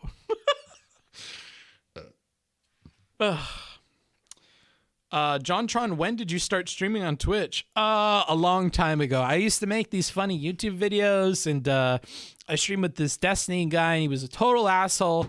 He said that I'm not allowed to be in America. I'm not allowed to be white. I'm not allowed to be proud of my heritage, and other white people can't be proud of their heritage. Yeah, it was a whole thing. And then so I got in debates, and now I stream on Twitch. Have a good stream, buddy. I need to take off. Yeah, goodbye. I watched Sakura Wars, and the little kid character was annoying. I had turned off. Okay, good to know. I've always heard moe used to refer to cute characters, and have only ever heard lolly referred to sexualized girls.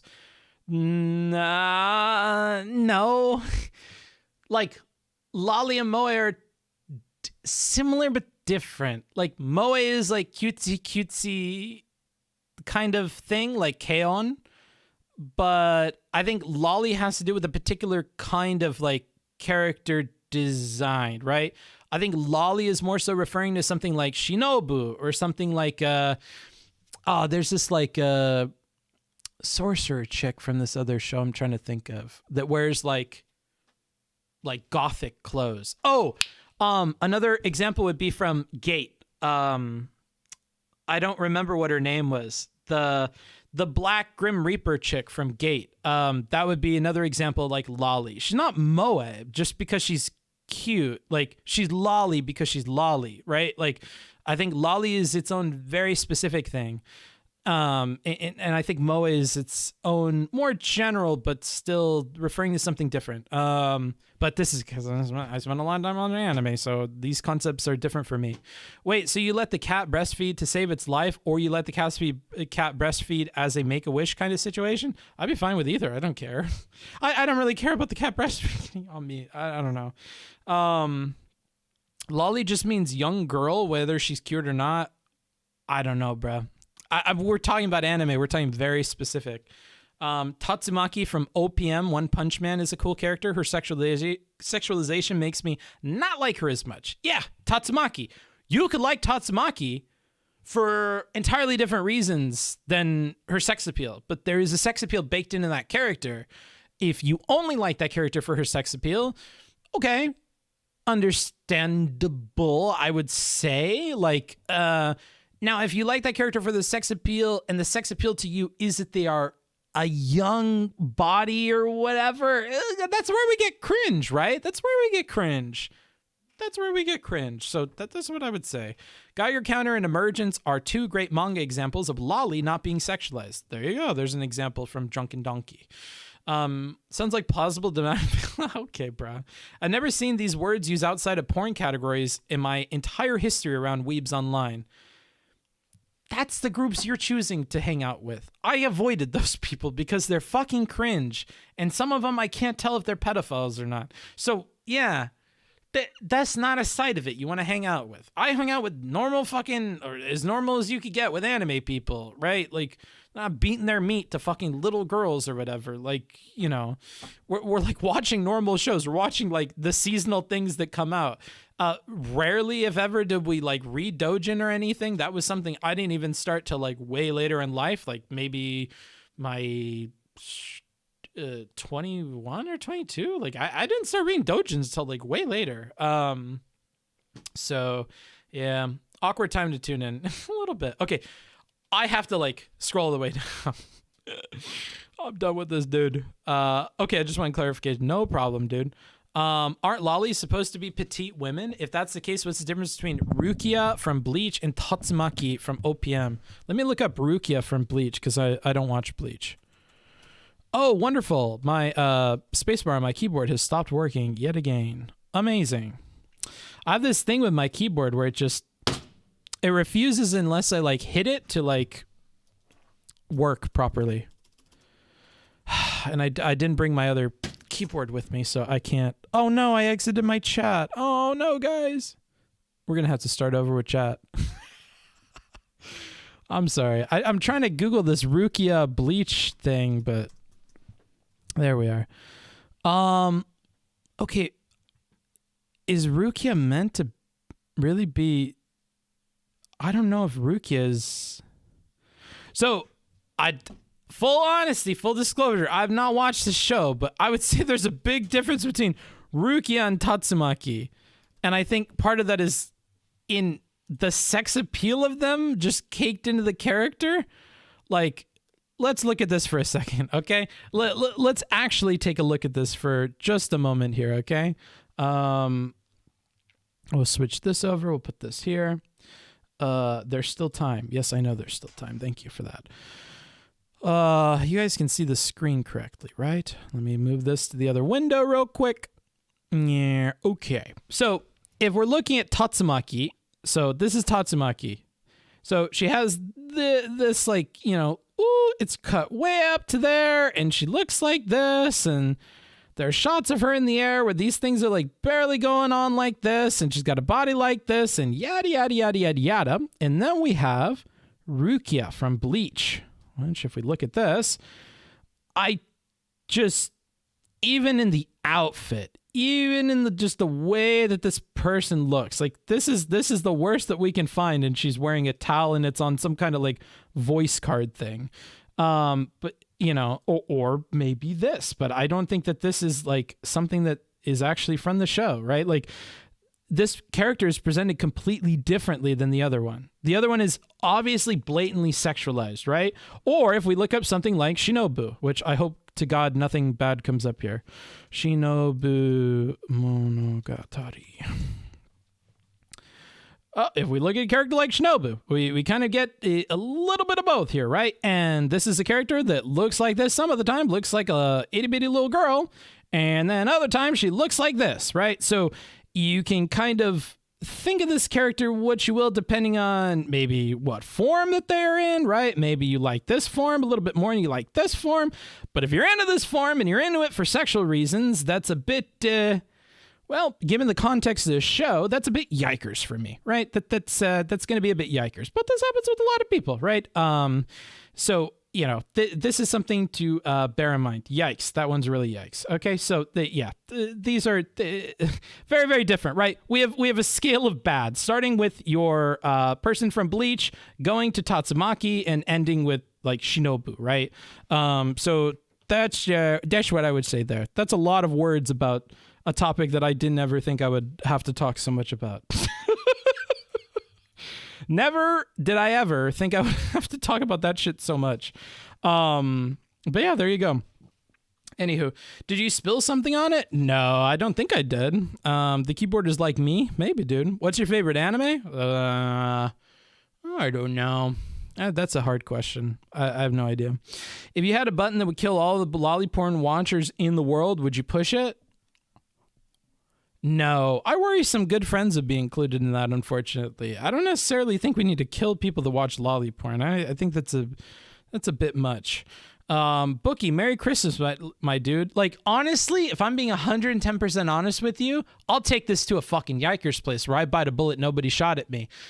I'm not even sure I would press a button to kill all the people that watch child porn, like straight up child porn. I just don't know if that's the solution that I go for problems like that. Like, kill all the people in the world that like watch this thing. Man, I don't know. Like I believe in reform. We should probably reform people. Like I don't know. Like push a button that would kill all the people that had murdered somebody in the world. I still wouldn't press it. Like we go through some pretty heinous stuff, and I'm not sure I would press the button that kills everybody that did it. Right?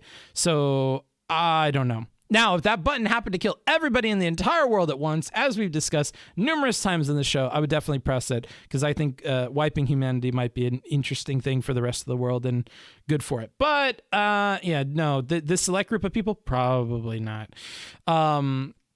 Where is the Hangout? You're not invited. No, you're in the Hangout, dude. It's a Hangout with chat. I don't do like voice chat stuff. Let's see here. That's why I chose Rukia. Oh, okay. I didn't even know the other one was a kid. Yeah, exactly. See? Okay, Boomer. Boomer. Bleach was airing in the 90s. That was 30 plus years ago.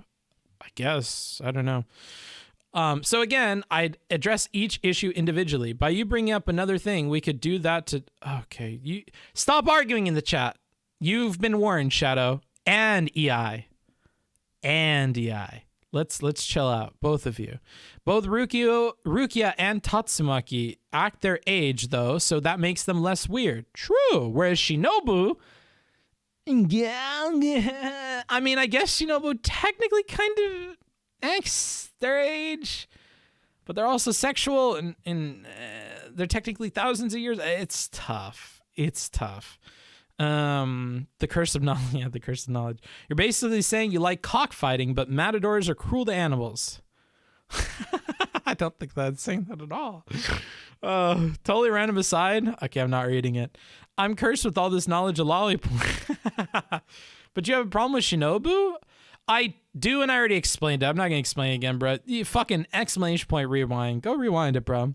Within 20 years, the pedos will just repopulate. Yikes, you have a lot of confidence in these pedos' ability to get with the people that they want to get with. I would like to think that they're not able to, but yeah, it's a scary thought. Oh my God. What about kill all the active child abusers?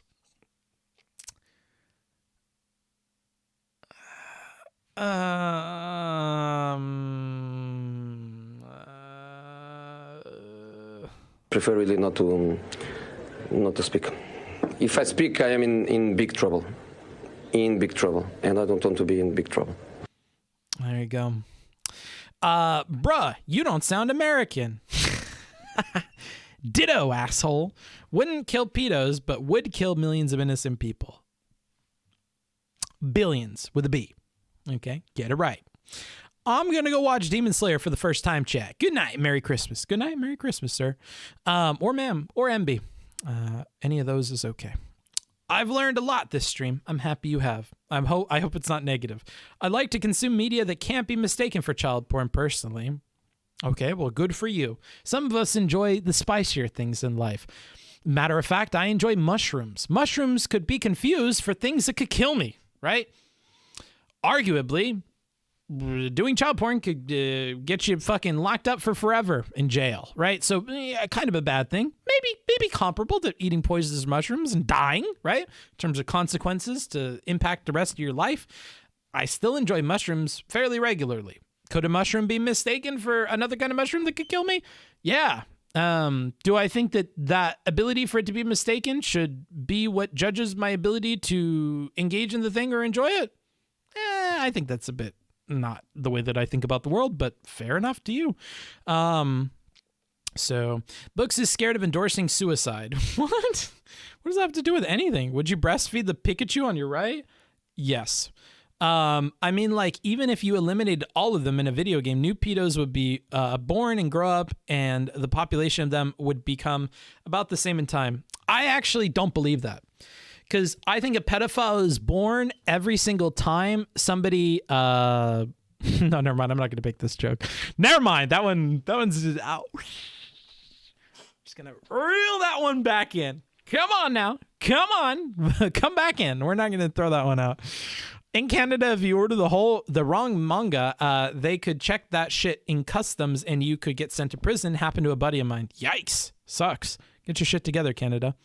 A pedophile is born every single time a new manga drops. Oh, shit. That is a lot of pedophiles. Just say the joke and say in Minecraft. No, I'd rather not, dude. I'm getting quite tired. I actually think I might wrap up the stream for today. Since we devolved into talking about this Mr. fucking Child or whatever the fuck his name is. Mr. Child? What is his name again? The guy that talked to Destiny in Vosh? Mr. Child? I don't think we want to talk about Mr. Child stuff very much. Mr. Girl? Or whatever. Mr. fucking girls? Yikes. Yikes. Mr. Girl. Okay. See, chat, all you've done is made me tired. True. You have made me tired. But I still kicked your ass in the marketplace of ideas. All right. Here's what I'll do. Just to know that you didn't make me tired. That I simply was so thoroughly done fucking beating your ass.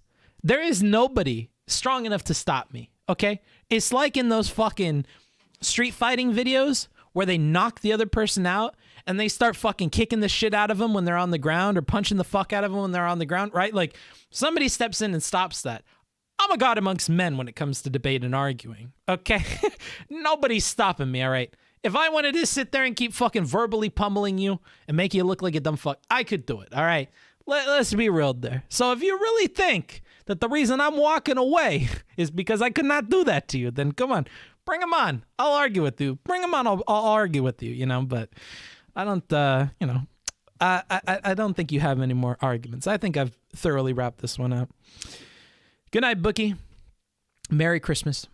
Can't wait for the future Mr. Girl stream. Gonna be a good one. Yeah, hopefully. I'll catch you guys in Tijuana. Unless anyone has any other arguments. Can you just listen to this hit single spelled incorrectly? No, I don't want to. You compare PDF files to fungi enjoyers. Maybe. Technically, the other person compared something and I followed up with it, but I forget. Challenge accepted. Okay, good luck. Argue with me about my dad's dick.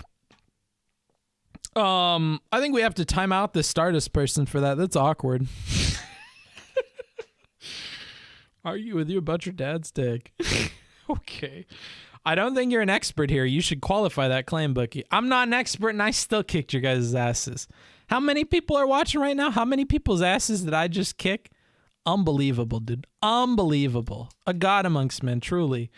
This is a really hard topic to bring up with normal people. The last time I did bring this topic up with my classmates in art class, all girls, by the way, and then they all looked at me weird. Yeah, because why are you invested in this? You have to realize that when you choose to talk with something, talk about something with somebody, it demonstrates that you're interested or thinking about that subject, and people can put two and two together with why they think you're thinking about that subject, right? Like, I don't think about this stuff or bring it up very often, so yeah. Anyhow, Lauren Southern says she's the god of debate. Well, there's a joke I can make there that is anti-woman, but I will not make it because I am not anti-woman. Booksmart's a confirmed dad's dick denier. I'm the triple D, bro. I'm the triple D. I do be denying the dad's dick. That is something that I have been known to do. That is something I've been known to do.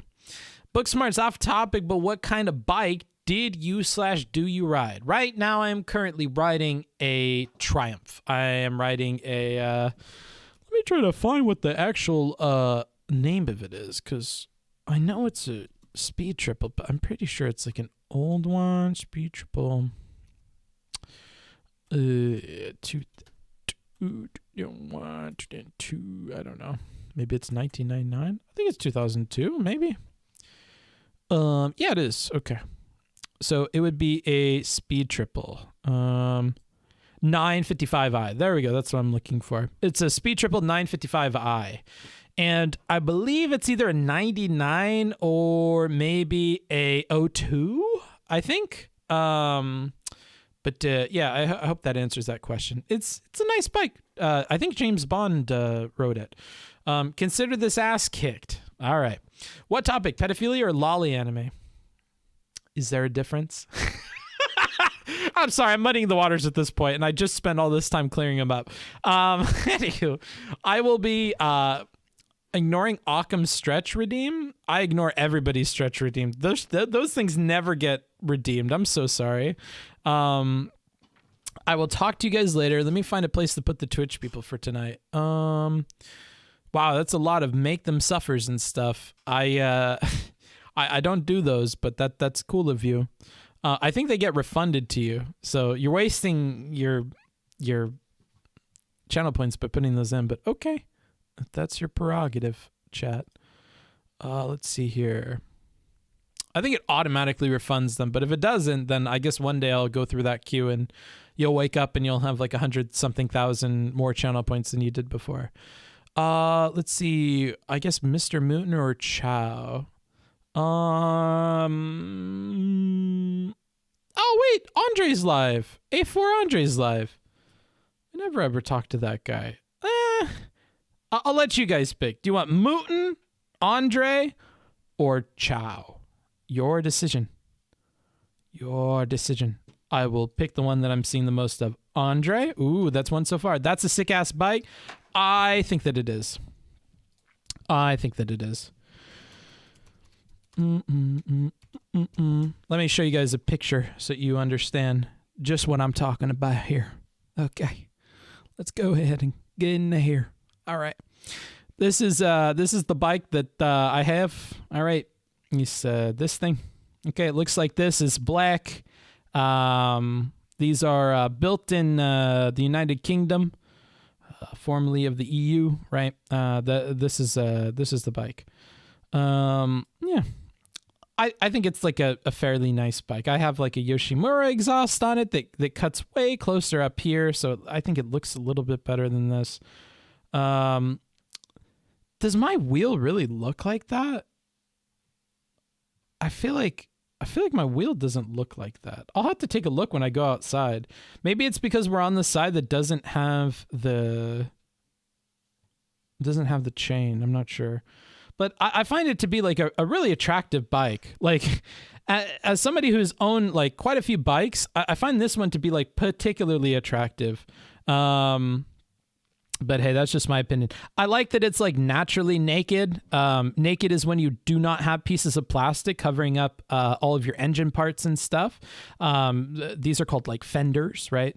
And so you don't have these things here. I think it's fender, right? Am I getting that right? I hope so. But yeah, I have that but black. Anywho, yeah, I enjoy it. It's a fun little bike. Fun little bike. I say little. It's 955cc engine, so I mean, kind of little, not really, but I think you guys get the gist. Let me go ahead and check in on the chat and see where we're at with where we're going. Do you wear a GoPro for the over-the-top obnoxious road rage incidents? No, I don't wear a GoPro. I used to, but nah. Longest wheelie? Not very far. Honestly, I never ever do wheelies. The only wheelies I do are like when am I allowed to admit this on stream? Hypothetically, if one were to race away from a green light, when enough gas is applied, the front end will raise ever so slightly, and you want to kind of keep that raising to kind of a minimum before hopping back down, and because the harder and harder you pull, it pulls up the front end of the bike. So those are the only times that I ever have that happen. So I don't do like wheelies on purpose or anything. And I definitely never get them like vertical or whatever. I find you to be particularly attractive. Thank you for telling me for the 18th time. I appreciate that. FZ09 by Yamaha looks better, is more naked tan. I don't like Yamaha. Naked tan is more naked than the Speed Triple and outperforms it in all metrics. Sure. I don't know. Let's see what this looks like. FZ09. I don't like the way that this bike looks at all. Let's look at this for a little bit here. I'm sorry. I know I'm delaying you guys leaving, but I don't like this modern bike look. Personally, I don't like these sorts of things. Like Honda has newer versions of the CBR, which I was tempted to get, but they have this sort of future look, and I don't like the way that looks. I don't like this kind of angular thing that Yamaha does or that new bike companies do. I don't really like the way that new bikes are set up like this. I don't like this like trapezoidal, light at the front. I really like the bulbous kind of like funness of the other one, of this. the speed triple. Like you have these really big round headlights and everything is more rounded and fun. I kind of like that a little bit more, personally. I think let's see, CBR, F4I. So I had a bike that was like this, and it should be white and red. So this is the closest we'll get to an accurate representation of my last sports bike that I had. I like this bike, but again, we don't have the same look that you have on that other one. Actually, I think the newer speed triples look like the one that you're talking about. If I just look up speed triple, I think the newer ones, yeah. The newer ones are more like what you're talking about. They're like this. I don't really like that. I don't think that this looks very good, personally. If you like it, that's cool. I just don't really like that very much at all. I think it reminds me too much of like a more upright sort of like a cross touring type of a beat. I mean, like this looks all right. Oh, this is 06 to 010 maybe that's why. Yeah, I don't like that angular shit. I'm not really a huge fan of stuff like this. This is just not attractive to me personally. But maybe to you guys it is. I'm not sure. Anywho, I already voted, but I'm gonna submit Amaranth again. I know she's a loyal viewer. If she is, that's actually really cool. I also find you particularly attractive. This is my first time telling you. Nice, Occams. Okay. The triples engine feels so good though. That's the other thing, is we're ignoring things like how things feel as well. But you know, that's super duper subjective and difficult to communicate. I like how it has two wheels. Okay, dude. Hey, look, when would you break up with your partner due to the mental toll their mental illnesses are having on you? Pretty fucking soon. I mean, it would be a factor of how long we've already been together, right? Like I would probably be able to endure longer and longer the longer that we've been together. But if it's somebody that I met like a month ago, no, it would break off probably within the next couple of weeks. If I was like, damn, if this happens within a month of meeting you and it's a regular thing, I can't, dude. Sorry. I have enough on my plate. I can't really take a ton from another person. I need someone with their shit that's already in check. Just imagine it with under handlebar mirrors, which is common aftermarket. I don't really like again, you guys don't know a lot about my taste. I don't really like under handlebar mirrors. I like having mirrors that are super functional and that are already in my like peripheral view while I'm looking over the motorcycle. I don't like having under handlebar mirrors. I understand they're common aftermarket, but I like immediately knowing when people are behind me and stuff, and I don't feel the same safety as I do when I have those mirrors, because they feel much more tucked away and out of sight, which frankly is part of the point and is why I don't like them. It has much more enduro riding geometry than the speed triple. Sure, if we can say it like that. It feels a lot like riding a 4-stroke CFR dirt bike. Not my cup of tea. I don't like that. But quick, say something inspiring. I don't know. Okay. Anywho, what's a good starter bike? A Rebel, a Honda Rebel. So it depends on what you're going for. All right. If you want to pick a style of bike that you have that fits what you want to do. You want to go touring? Maybe get some like 500cc touring bike or 600cc touring bike if you could find it. I have no recommendations there. I have no idea what like a beginner touring bike would look like. I don't know many beginners that like want to start with touring. That seems strange. So I'm going to leave that aside. If you want to go off-road and stuff, and you want something that will last you a long time, get like a KLR or some other kind of dirt bike. I mean, I don't think there's a huge difference in dirt bikes, but that's my ignorant perspective as somebody that doesn't ride them. What I can recommend you are sports bikes and normal motorcycles. So if you want a sports bike, I would recommend like a Ninja 250. That's an easy one. If you want something more modern, you could get like a CBR 300. I think there's a Honda CBR that is like a 500 or a 600 that has a switch on the engine that changes like the power that you're using. So essentially, it's like a 300 or 500cc bike that you can use either as a 200 or as the full power of the bike. And I think that could be another good starter. I would tell you to avoid anything like 500 or over. I don't think you need a Gixxer, a GSXR. I don't think you need like a 600 cc, probably like a CBR 600. I don't think those are necessary for you. Get a bike that you'll be safe on, that you'll form safe habits on. Scooters are fine. If you're getting around locally, get a scooter. Learn if you're comfortable even being on two wheels on the street, because it's a different feeling, right? Like if you want a normal motorcycle, a Honda Rebel would be fine. I think there's a Rebel 250. I think there might be like a 150 variant that you could get that's an even smaller bike. But those are common and everywhere.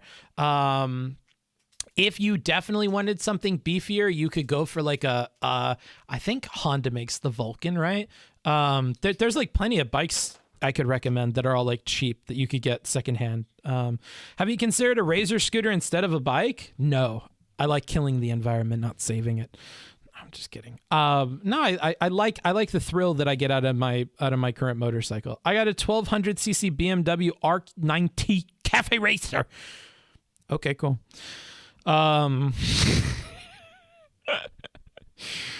Cool, dude. I want the Akira motorcycle. Yeah, me too, bro.